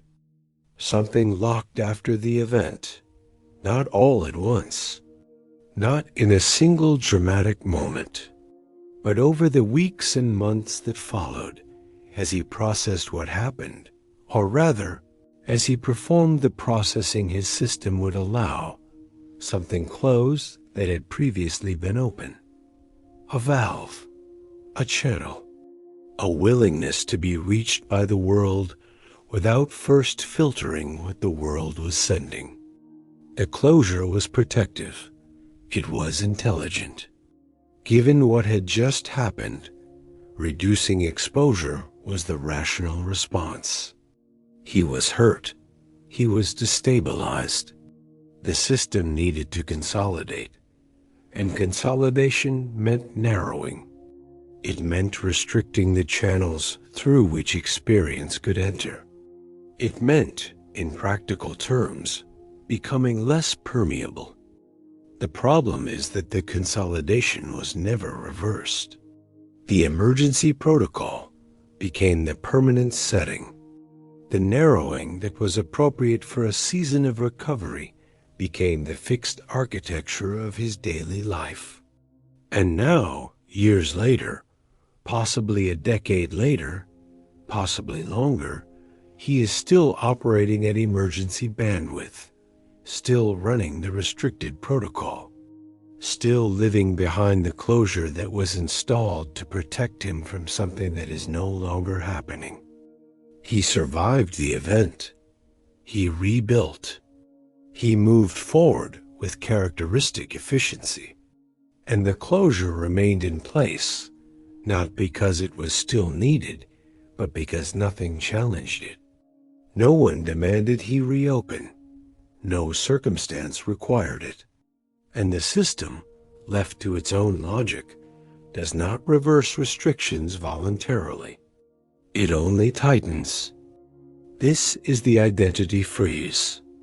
The moment when the architecture locked into its current form and stopped evolving. Not because he chose stagnation, but because the event consumed whatever resources would have been available for growth. Everything went to recovery and reconstruction, and by the time the reconstruction was complete, the temporary configuration had hardened into permanent structure.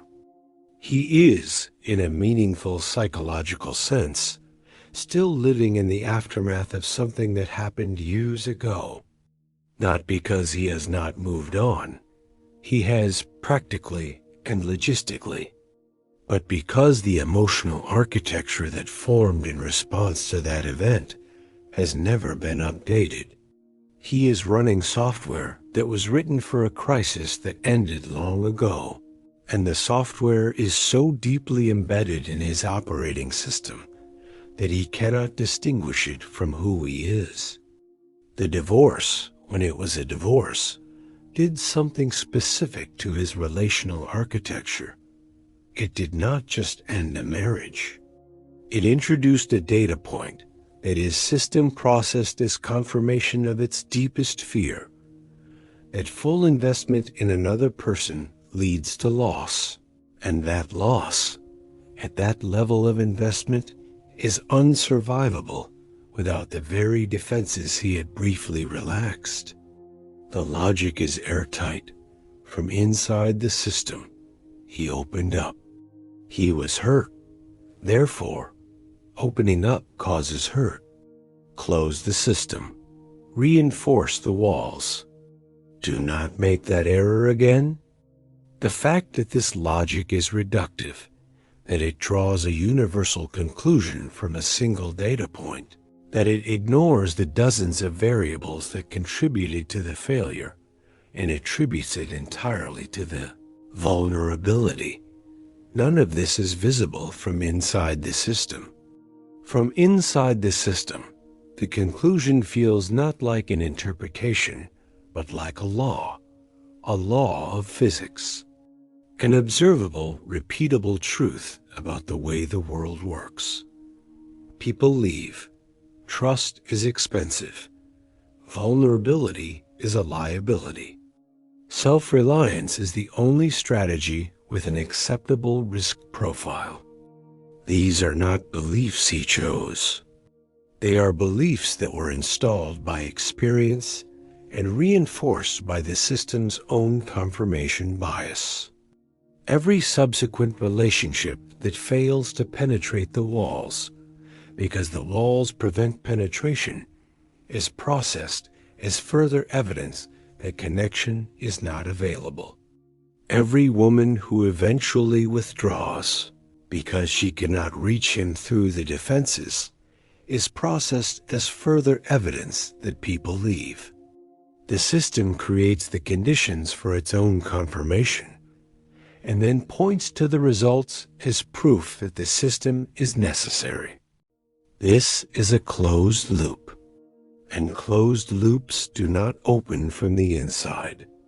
The rejection and abandonment pattern in high-functioning men has a specific texture that distinguishes it from the same pattern in other populations.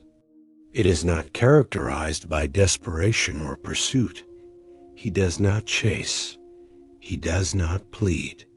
When a relationship ends, he does not fall apart. He reorganizes. The speed of the reorganization is the symptom. The quickness with which the disruption is absorbed and the routine is restored. The efficiency with which the loss is compartmentalized and the life is restructured around the absence. To an outside observer, it looks like resilience. To a clinician, it looks like a system that has practiced this maneuver so many times that it has become automatic. He has a protocol for loss. The protocol involves immediate stabilization of the external environment, rapid reassertion of control over the daily structure, and the swift construction of a narrative that explains the loss in terms that do not implicate the self. She was not the right fit. The timing was wrong. He needs someone who understands his independence. The narrative is always plausible, always reasonable, and always constructed to protect the identity from the possibility that the loss was caused not by external incompatibility, but by internal limitation.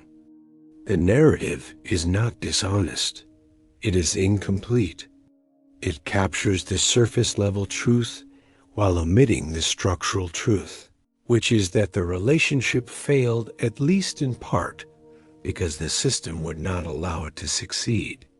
Because success, in the relational sense, would have required a degree of openness that the system classified as dangerous. And so the loss is processed as bad luck or poor selection, or the inherent difficulty of finding a compatible partner at this stage of life, all of which may contain elements of truth, none of which address the architectural problem. Beneath the narrative, beneath the efficient reorganization, beneath the rapid return to function, there is a grief that does not get processed, not the grief of losing a specific person, although that is part of it, the grief of the pattern itself, the grief of recognizing, at some level, he will not allow into conscious awareness that this keeps happening, that the distance between him and every person who tries to get close follows the same trajectory, that the outcome is, in some fundamental way, predetermined by the system he carries. That grief, because it implicates the self rather than the circumstance, is the most dangerous grief in his system. It is the one grief that the defenses are specifically designed to prevent, because if he feels it fully, he must confront the possibility that the architecture is not protecting him from a hostile world. It is preventing him from participating in the world at all. And that confrontation, that single recognition, is the thing the entire system exists to avoid. Here is where this examination must be direct in a way that risks discomfort. Because there is a form of honesty required at this juncture that is different from the analytical honesty the system permits. Analytical honesty says, I understand the pattern, I can see the dynamics, I recognize the mechanisms. And all of that can be true while the man remains completely insulated from the felt experience of what the pattern has cost him. What is required here is not more analysis. It is contact. Contact with the actual, embodied, present tense experience of living inside this architecture. Not the story of how it was built, not the explanation of why it exists.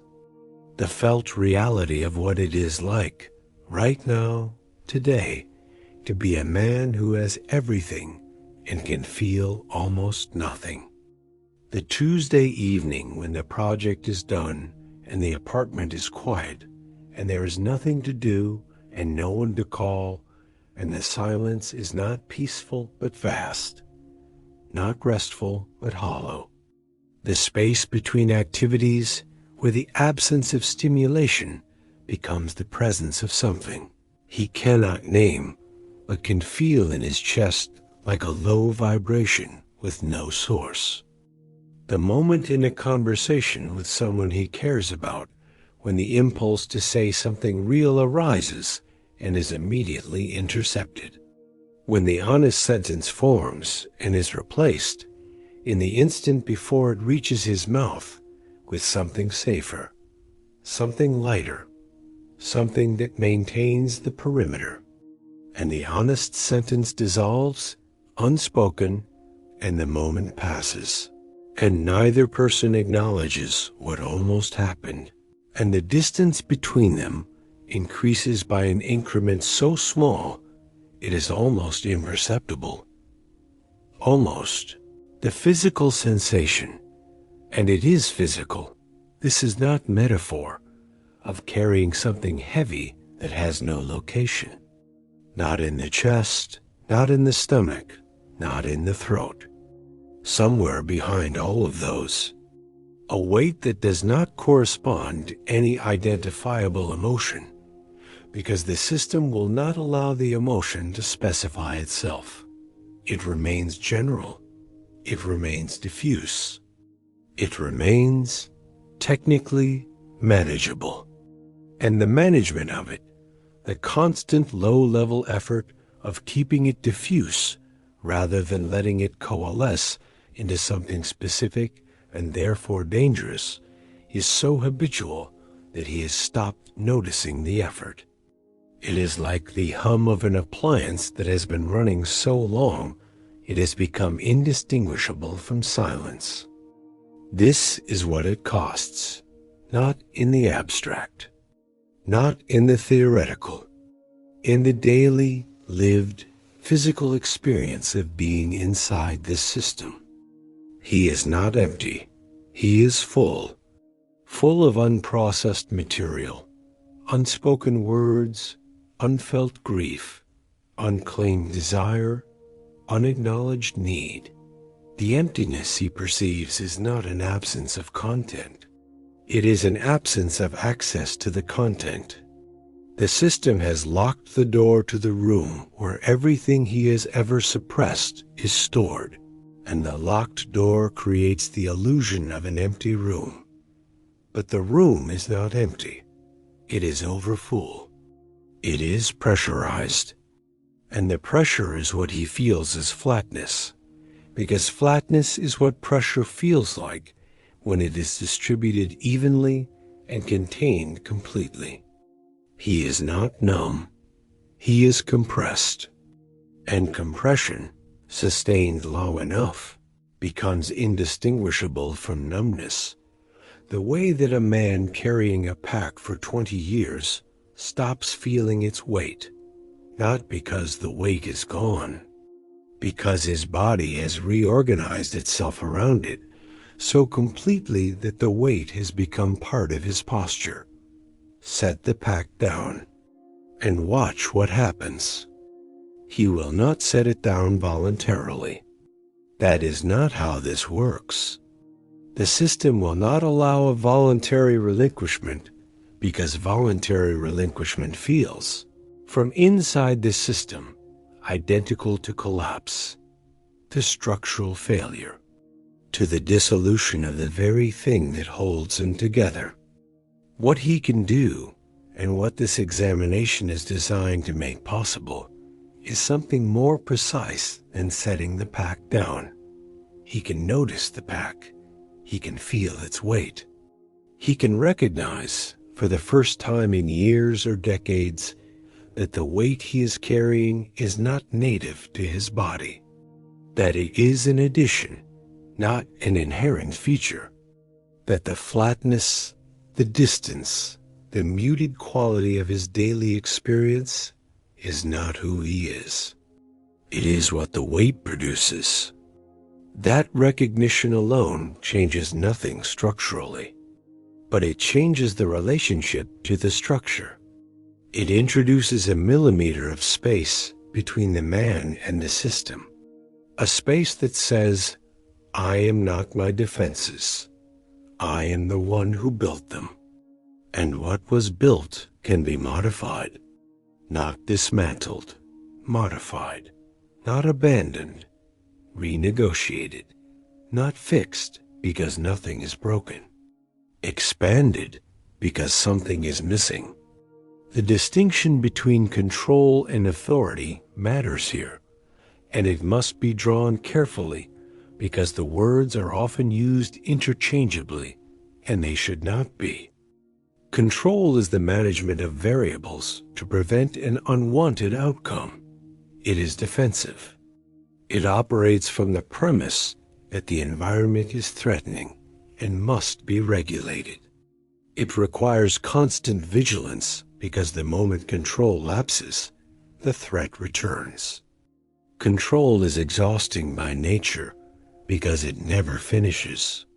There is no point at which the environment is sufficiently managed that the vigilance can be retired. There is only the endless maintenance of the perimeter. Authority is different. Authority is the capacity to act from a stable internal position rather than in reaction to an external threat. It does not require the environment to be managed because it does not depend on the environment for its stability.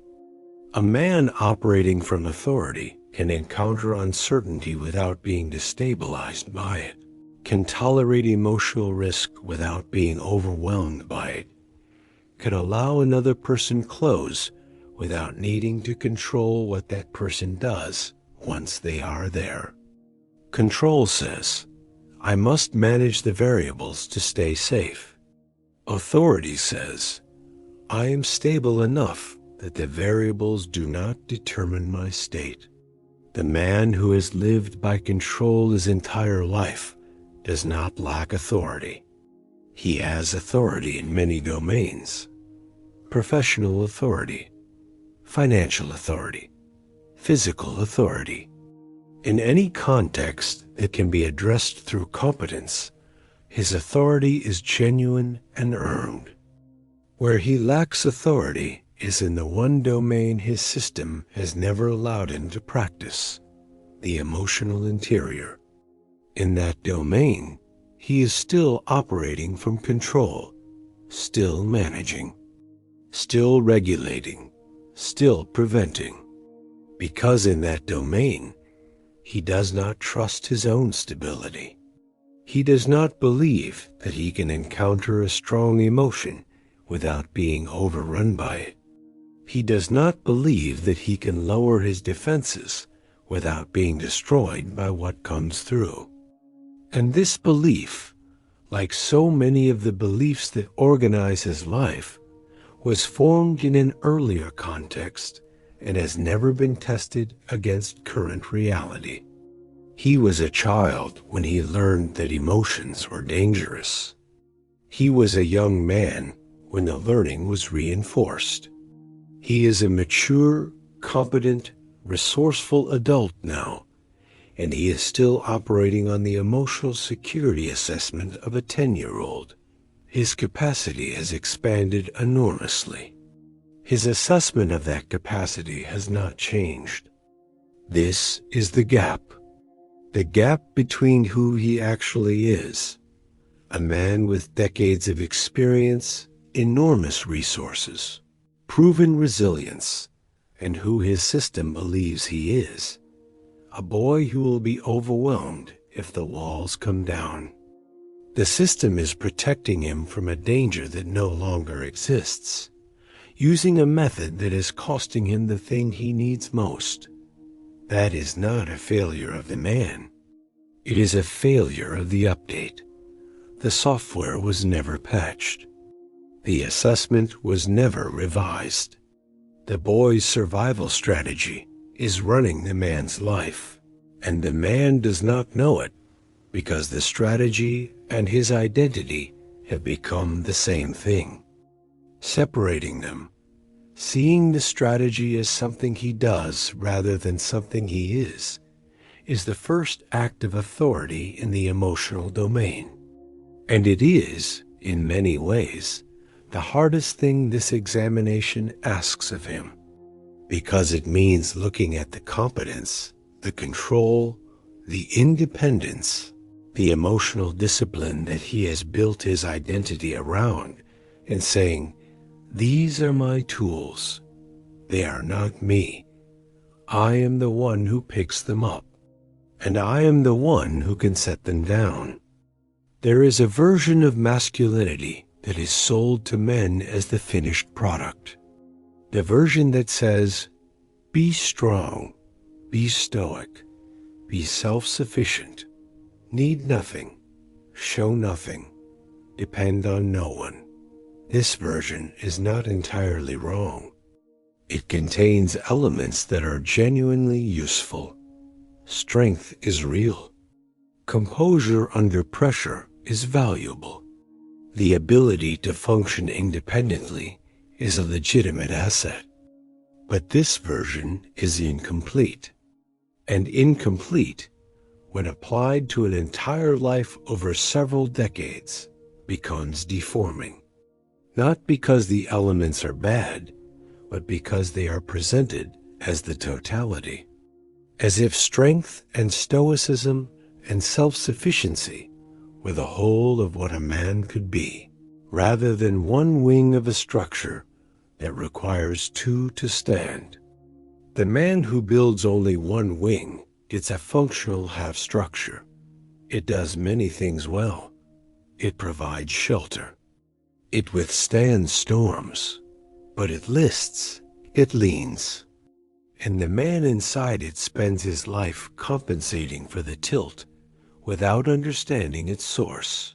Because from inside a structure that has always leaned, the lean feels like level.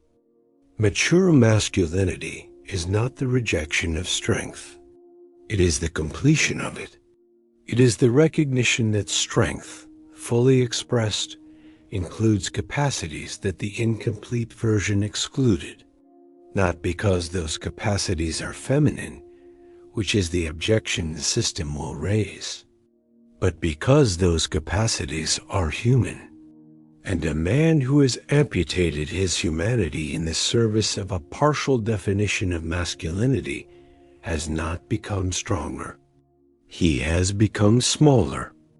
This distinction matters because the language around male emotional development is often contaminated by framing that a high-functioning man will correctly identify as reductive.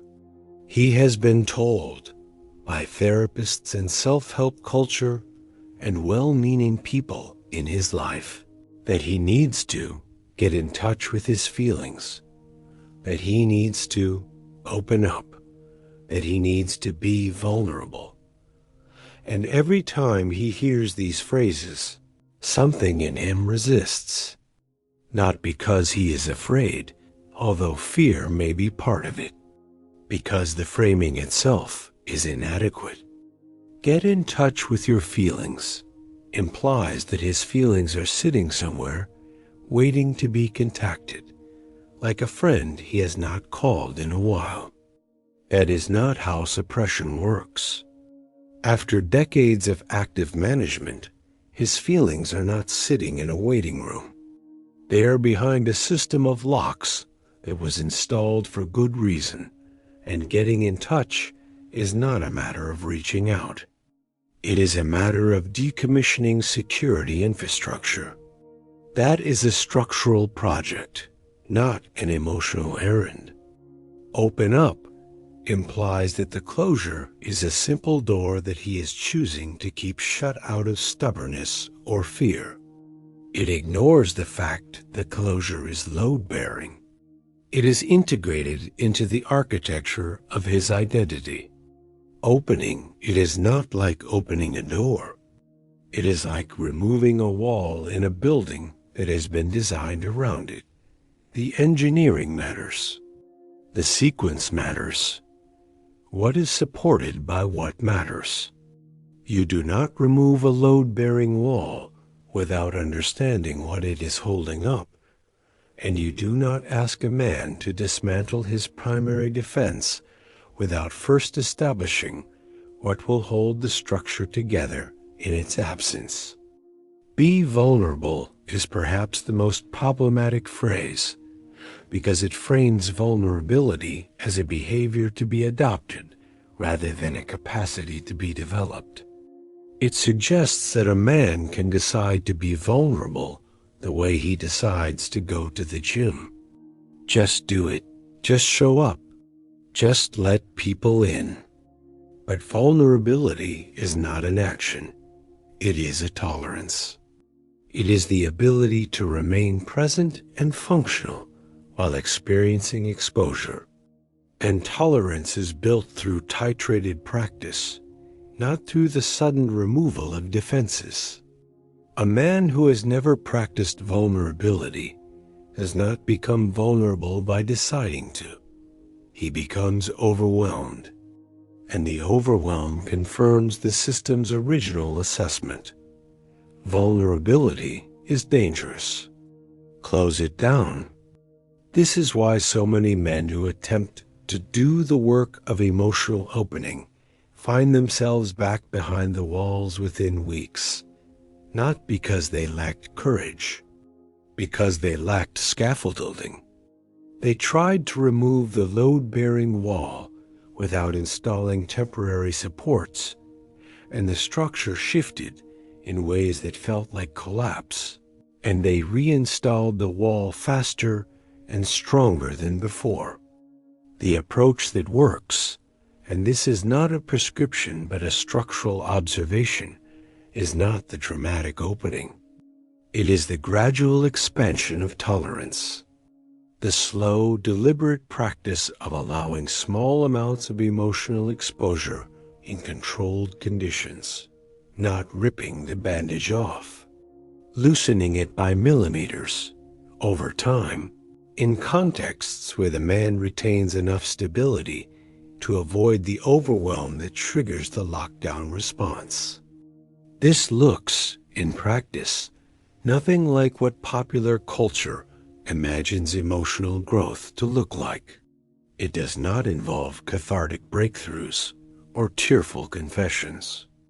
It involves a man sitting with a feeling for 30 seconds longer than his system wants him to. It involves noticing the impulse to deflect a genuine question with humor, and just once, not deflecting. It involves allowing a conversation to move into uncomfortable territory and staying there, not because it feels good, but because remaining present in discomfort without managing it is the fundamental skill his system has never developed. It is not dramatic. It is not cinematic. It is the slow, patient, incremental development of a capacity that was foreclosed early and has been offline ever since. And it is done not by abandoning the existing architecture, but by adding to it, by building the second wing.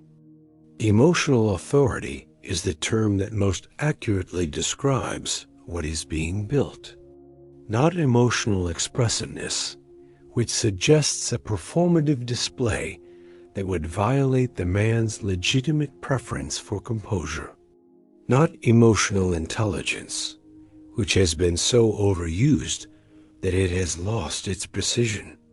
Emotional authority, the capacity to engage with one's own emotional life from a position of stability rather than reactivity.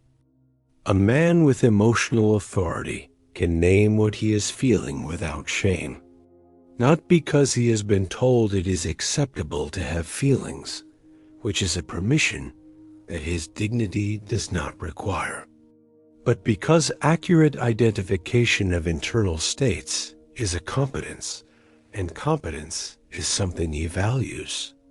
He would not tolerate vagueness in his financial reporting. He would not accept imprecision in his professional analysis. The same standard applied to his emotional life means that "I'm fine" is not an acceptable summary of a state that is clearly not fine. It is not honesty. It is low-resolution reporting. And he is a man who operates at high resolution in every other domain. Emotional authority means bringing that same resolution to the interior, not to wallow, not to process endlessly, not to turn every feeling into a project, but to know, with the same clarity he brings to everything else, what is actually happening inside him at any given moment, and to let that knowledge inform his choices rather than being overridden by the automatic management system that has been making those choices for him. This is not softness. A man who knows precisely what he is feeling and can remain stable in the presence of that feeling is not soft. He is operating at a higher level of capacity than a man who cannot identify what he is feeling and must therefore suppress the entire domain to maintain stability. The first man has more options, more range, more ability to respond to a situation with the appropriate emotional register rather than the single register the suppression system allows. Controlled neutrality. Regulated vulnerability is the relational expression of emotional authority, and it requires its own definition because the words regulated and vulnerability seem contradictory, and they are not. Vulnerability unregulated is flooding. It is the overwhelming disclosure that makes other people uncomfortable and confirms the man's fear that openness is dangerous. It is the confession that is too much, too fast, too raw for the context. And it is, legitimately, a risk. Unregulated vulnerability in a man who is suppressed for decades can emerge with an intensity that is disproportionate to the moment because it carries the accumulated charge of everything that was suppressed before it. Regulated vulnerability is different. It is the deliberate, calibrated opening of a specific channel in a specific context for a specific duration. It is saying to a trusted person, "That conversation affected me more than I expected," without then having to explain his entire childhood. It is allowing a moment of genuine uncertainty to be visible without constructing an emergency around it. It is the controlled loosening of the grip, not the release of it. The word regulated is important because it speaks to the man's existing strength. He is a regulator. He regulates everything. He is excellent at it. And this skill, which is genuinely a skill, can be applied to vulnerability as well. Not to suppress it, which is what the system currently does, but to manage its expression, to choose how much, when, with whom, and in what context. To be vulnerable strategically, which is not a contradiction, but a mature integration of two capacities that have been falsely positioned as opposites. The man who can be both regulated and vulnerable has not abandoned his strength. He has expanded it. He has added a capacity without subtracting one. And the addition changes the relational calculus entirely, because a man who can show something real in a controlled way, in a safe context, is a man who can be reached. And a man who can be reached is a man who can connect. And a man who can connect is a man for whom the emptiness becomes, finally, addressable. Connection does not require dependency. This must be stated explicitly because the system conflates them, and the conflation is one of its most effective defenses. The system's logic is, if I allow myself to connect deeply with someone, I become dependent on them. If I become dependent on them, I am vulnerable to their departure. If they depart, I am devastated. Therefore, connection leads to devastation. Therefore, avoid connection. The logic is coherent. It is also wrong. It is wrong at the first step, where it equates connection with dependency. Connection is the experience of being known and met by another person. It is relational resonance, the sense that one's internal experience is witnessed and received by someone who can hold it without being destabilized by it. Connection does not require giving another person control over one's emotional state. It does not require making someone else the source of one's stability. It does not require merger or enmeshment or the surrender of autonomy. Dependency is a different structure entirely. Dependency says, I cannot function without this person.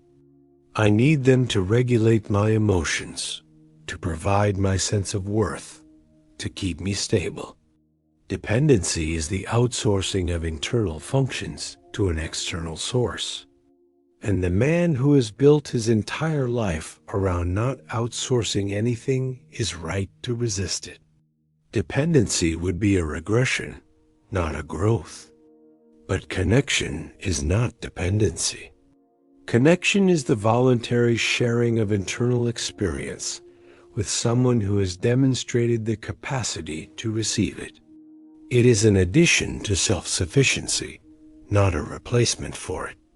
A man can be fully capable of managing his own emotional life and still choose to let someone in, not because he needs them to manage it for him, because the experience of being witnessed, of being known, of having someone see behind the apparatus and still remain present, that experience provides something that no amount of self-sufficiency can generate. It provides the felt sense that he exists, not as a function, not as a provider, not as a performance, as a person. A person with an interior life that matters, that has weight, that is worth receiving. Self-sufficiency can provide stability.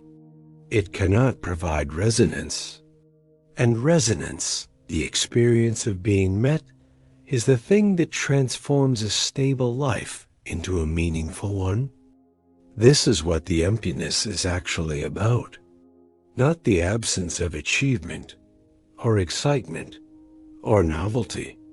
The absence of resonance, the absence of the experience of being received, of mattering to someone not for what you do, but for what you are, of having your existence registered by another consciousness in a way that you can feel. A man can survive indefinitely without resonance.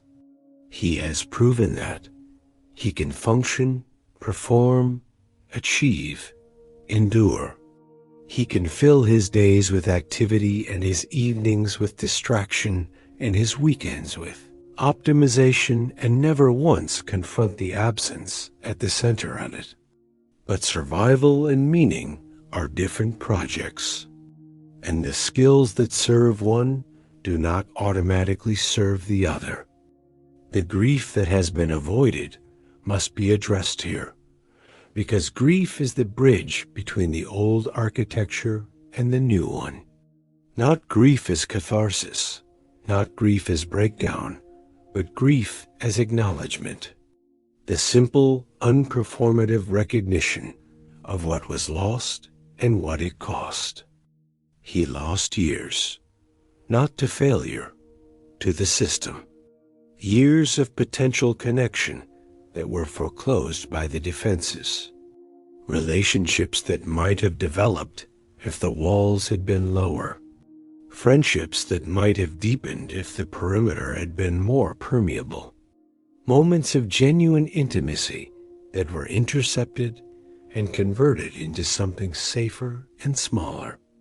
He lost access to himself, to the version of him that existed before the system fully consolidated, the version that could be surprised by his own emotions, the version that could sit with not knowing, the version that did not need to be in control of every variable in order to feel safe.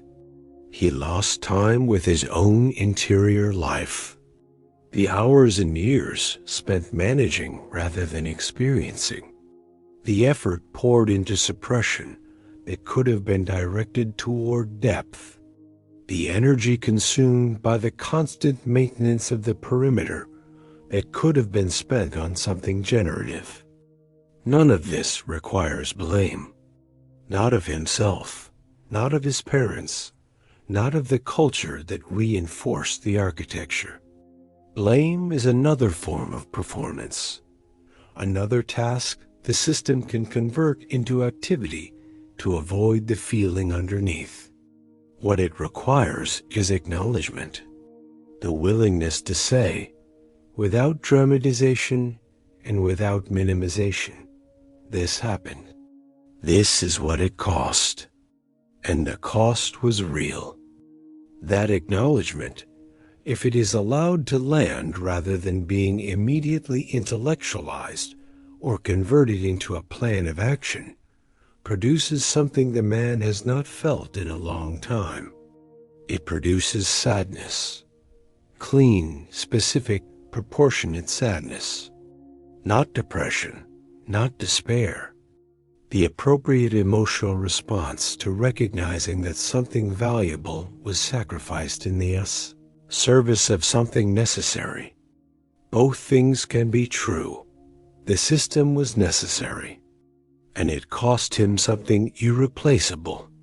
Holding both of those truths simultaneously, without collapsing one into the other, without using necessity to justify the cost, or the cost to invalidate the necessity, is the most psychologically mature act available to him. The system was brilliant. It saved him. And it also took something from him that he is only now, in the quiet of midlife, beginning to miss. Desire must be reclaimed here, and the word requires specification because it does not mean what the system assumes it means. The system hears desire and translates it as need, and need has been classified as dangerous. But desire is not need. Desire is the natural orientation toward something valued.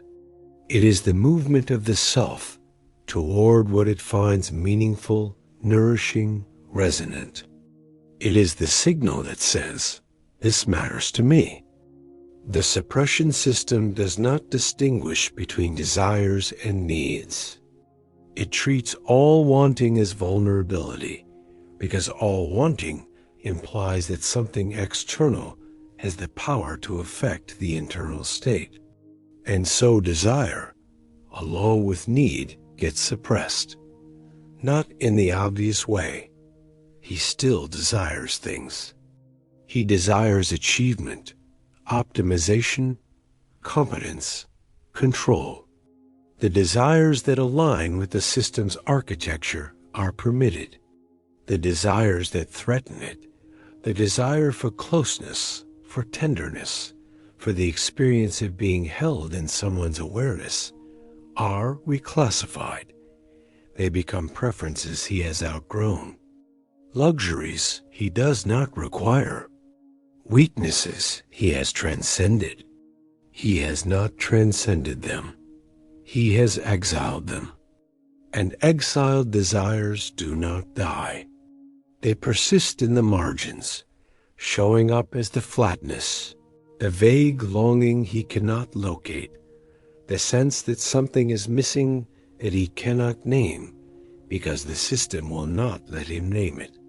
Reclaiming desire means allowing himself to want something that his competence cannot provide, something that requires another person, something that makes him, by definition, incomplete on his own.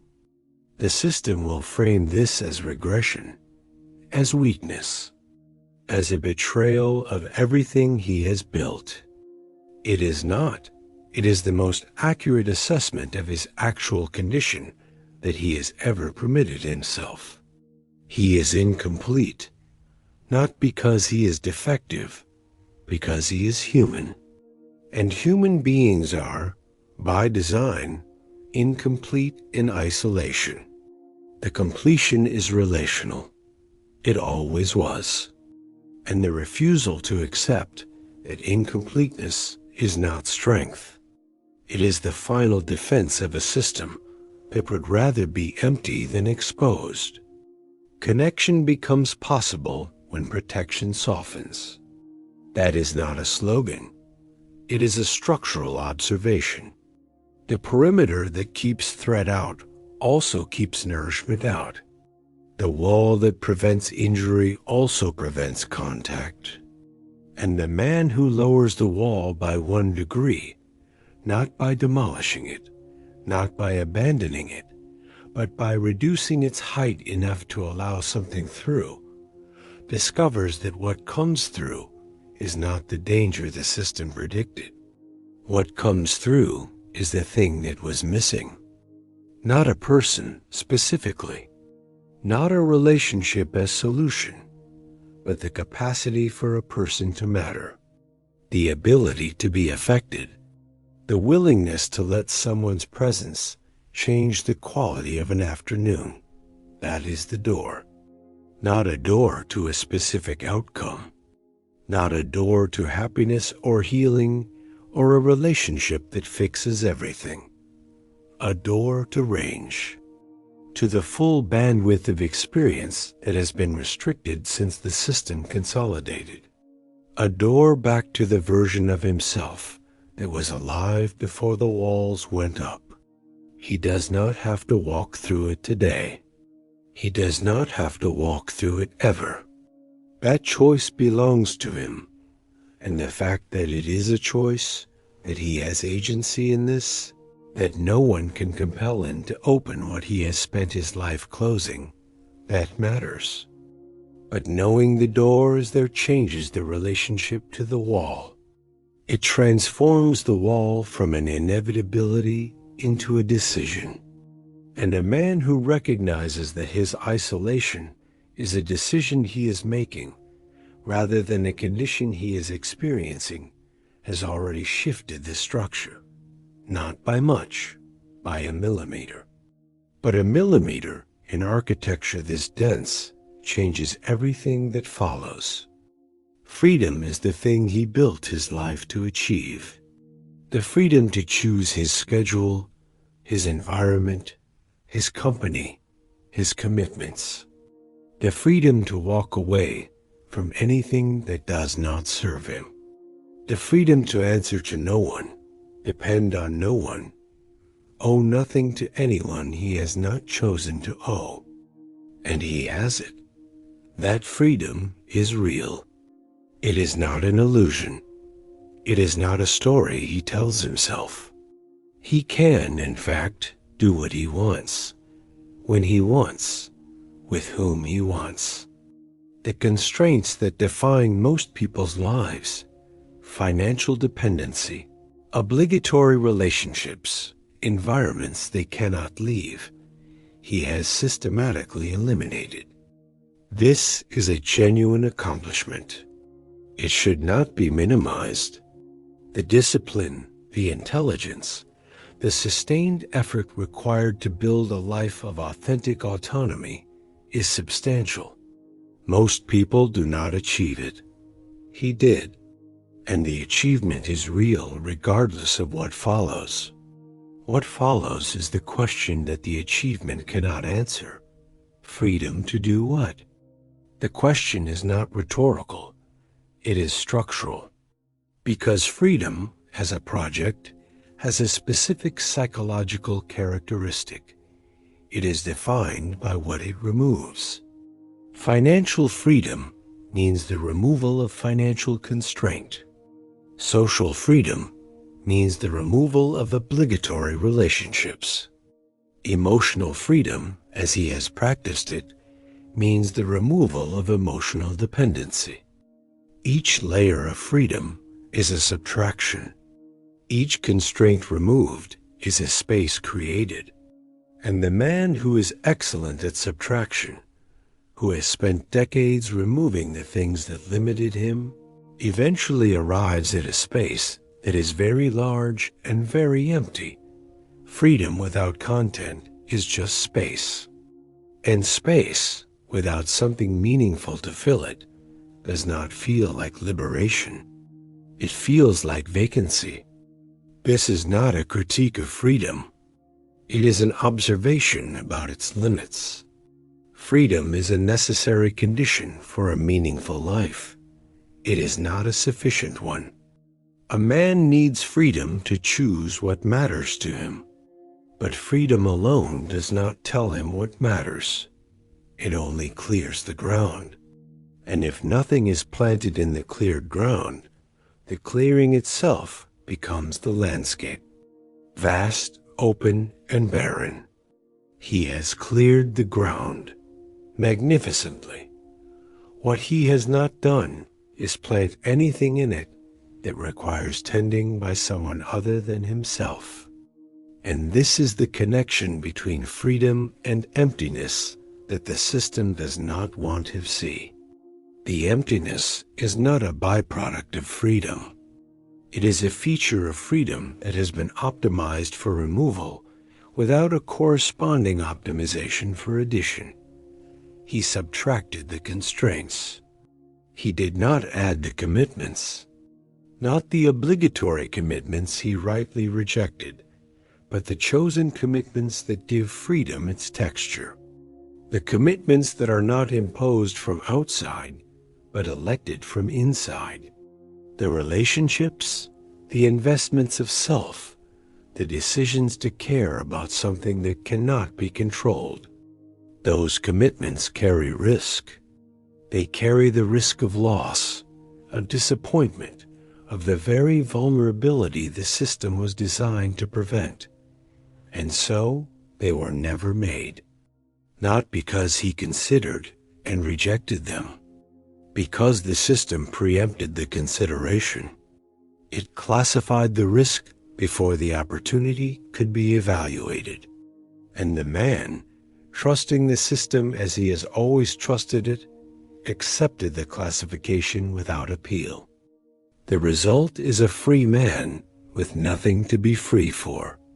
A man who can go anywhere with no place that pulls him. A man who can do anything with nothing that compels him. A man who has optimized his life for optionality and discovers that optionality, in the absence of commitment, is just another word for weightlessness. And weightlessness, it turns out, does not feel like flying. It feels like floating, untethered, unanchored, moving through days that are comfortable and frictionless and leave no mark. Meaning does not emerge from freedom. Meaning emerges from investment, from the deliberate placement of oneself in relation to something that matters, something that has the power to affect you, something that you cannot fully control. Meaning requires skin in the game. And the man who has removed his skin from every game is protected from loss, but also excluded from significance. This is the existential dimension of the pattern, and it is the dimension that gives the emptiness its particular flavor. The emptiness is not depression. Depression has a weight, a downward pull, a felt sense of being dragged towards something. The emptiness he experiences has no direction. It has no gravity. It is the absence of pull, the absence of anything that exerts a force on his trajectory. He moves through his days by momentum and habit, not by attraction toward anything that calls him forward. Purpose, in the way the word is usually deployed, is not the solution. He has had purpose. career purpose, financial purpose, self-improvement purpose. Purpose as a goal to be pursued and achieved. And each purpose, once achieved, produced the same pattern. A brief satisfaction followed by the familiar silence. The kind of meaning that addresses the emptiness is different from goal-directed purpose. It is relational rather than transactional. It is generated not by achieving something, but by mattering to something, by being woven into a fabric that extends beyond the self, by having one's existence registered as significant, not because of what one produces, but because of what one's presence contributes to a larger pattern. This is the meaning that comes from belonging. And belonging is the thing the system has most thoroughly prevented. Belonging is not membership. It is not having friends, or being part of an organization, or appearing on a roster.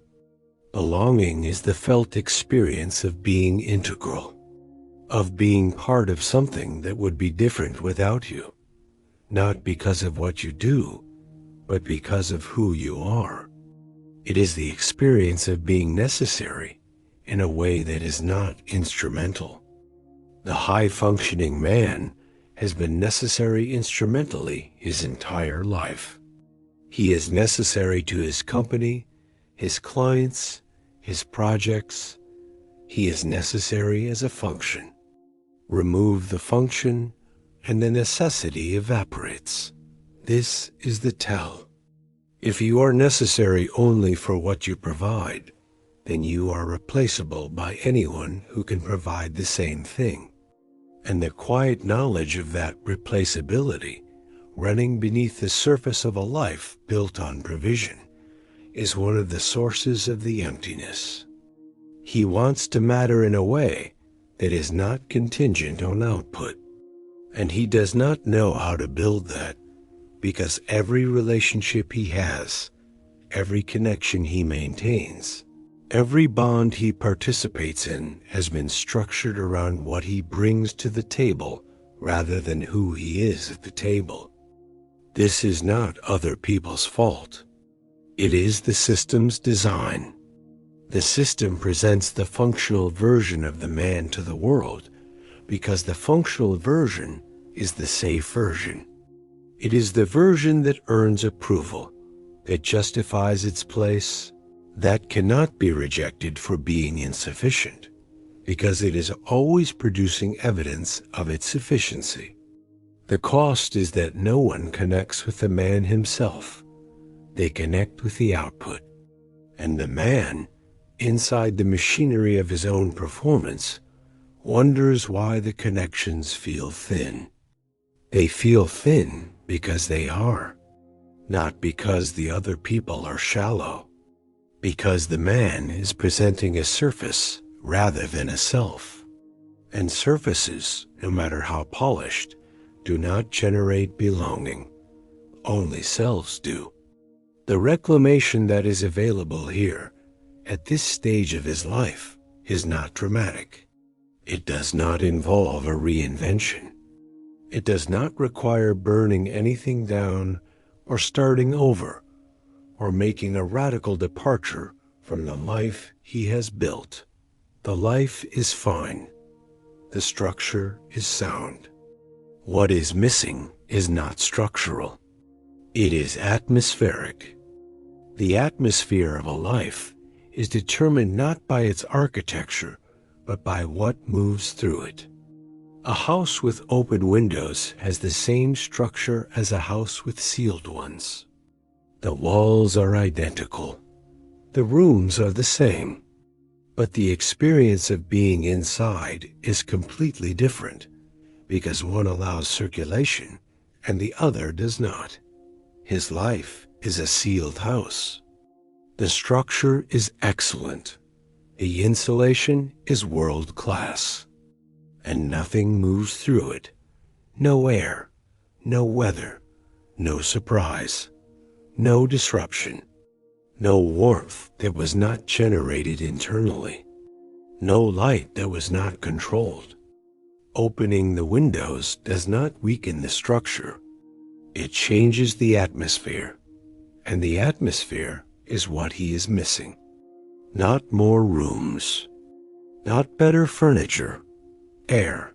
The integration of what has been suppressed does not happen in a single moment or through a single decision.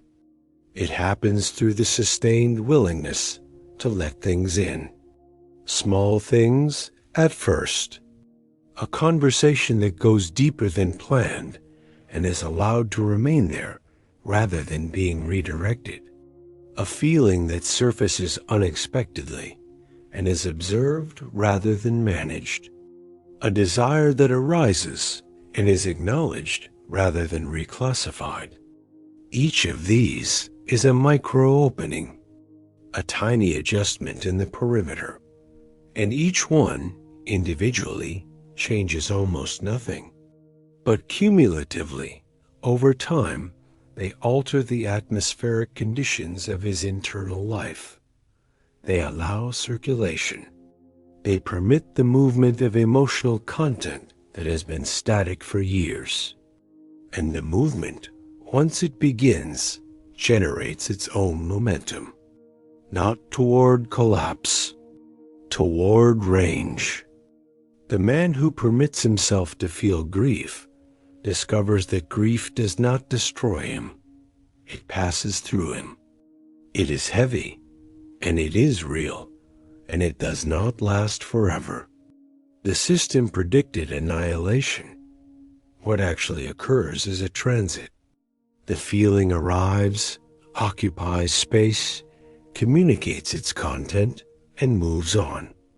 And in its wake, something opens that was previously closed. Not dramatically, quietly, the way a muscle relaxes after a cramp. There is more space now, more room for the next thing. The man who allows himself to want something discovers that wanting does not make him weak.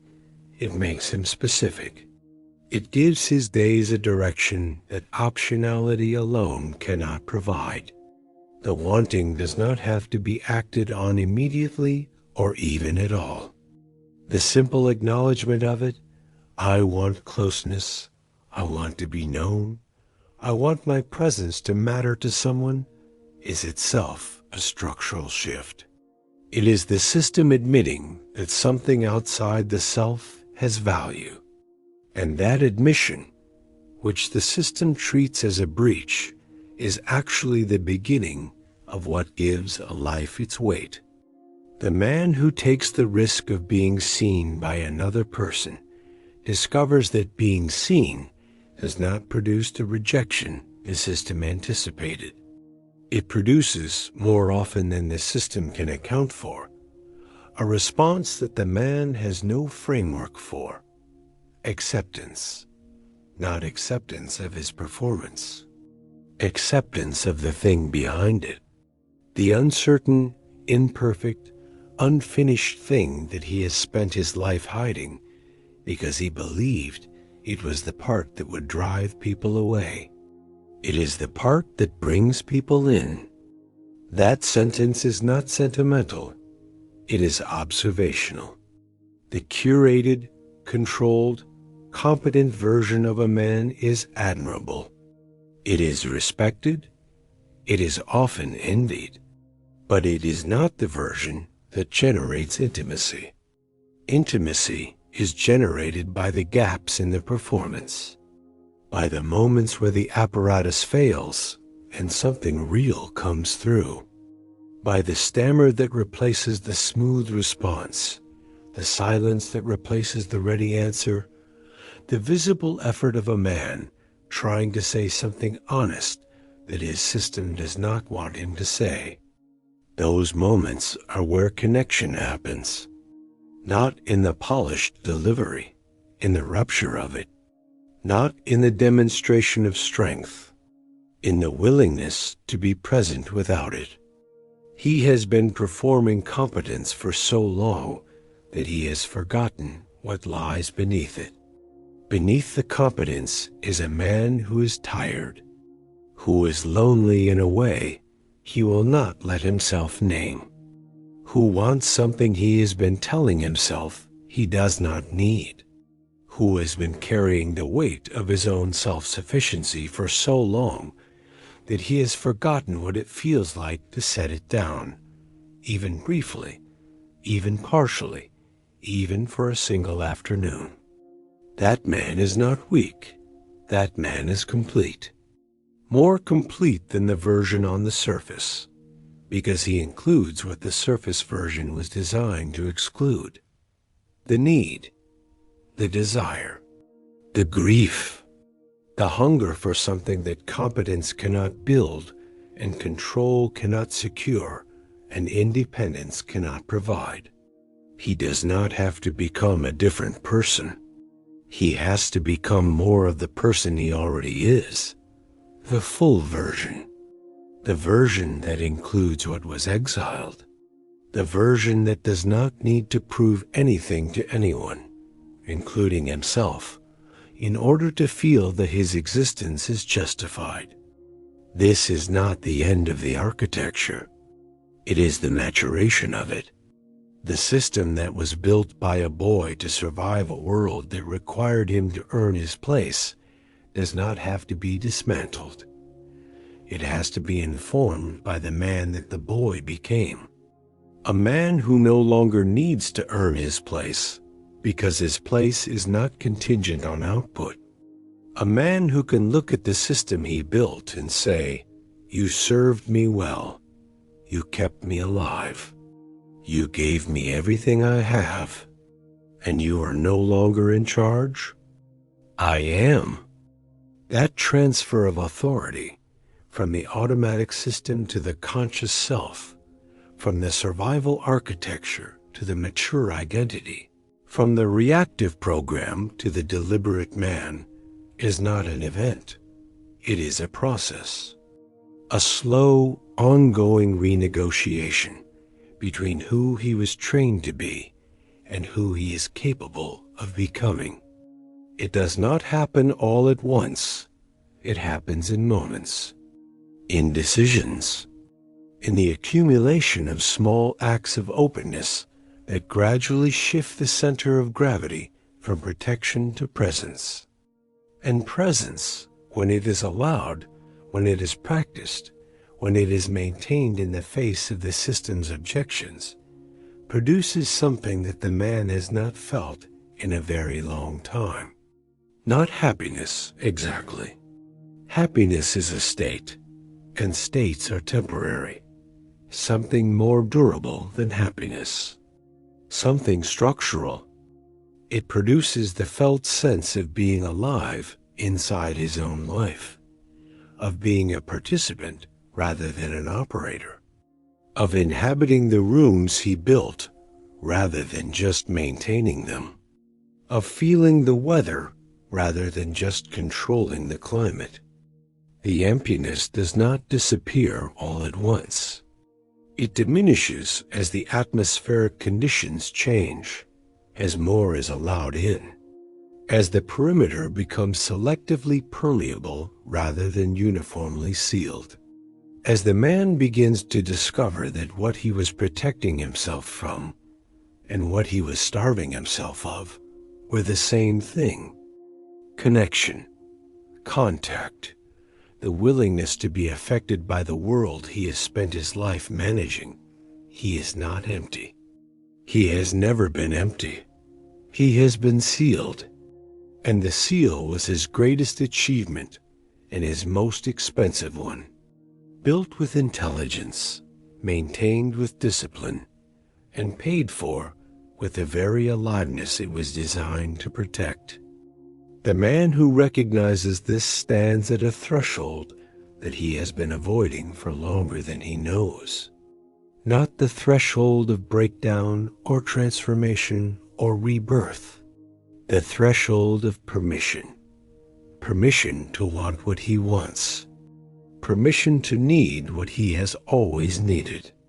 Permission to be the full, complex, contradictory, incomplete version of himself that exists beneath the performance. He does not need to cross it today. He does not need to cross it ever. That is his choice, and the dignity of that choice must be preserved. But knowing it is there, knowing that the wall is a decision and not a fate, knowing that the emptiness is a symptom and not a sentence, knowing that the man inside the architecture is larger than the architecture itself. That knowledge, once it arrives, does not leave. It sits quietly, it waits. It does not demand or insist or perform urgency. It is patient in the way that only true things are patient. And when he is ready, if he is ever ready, it will still be there, not as a correction to who he has been, as a completion of who he already is. There are layers beneath this one, patterns that extend further back and reach further down than a single examination can map. What has been outlined here is the surface architecture and the first level beneath it. There are older structures, earlier decisions, deeper codes written in a language he has not yet learned to read. They are not urgent. They are not going anywhere. They have been there for decades, and they will wait as long as he needs them to wait. But they are there. And the man who knows they are there is different from the man who does not. Not because knowing changes the architecture overnight, because knowing changes the relationship to it. And the relationship to the architecture is where everything begins, not with an answer, with a recognition, not with a solution, with an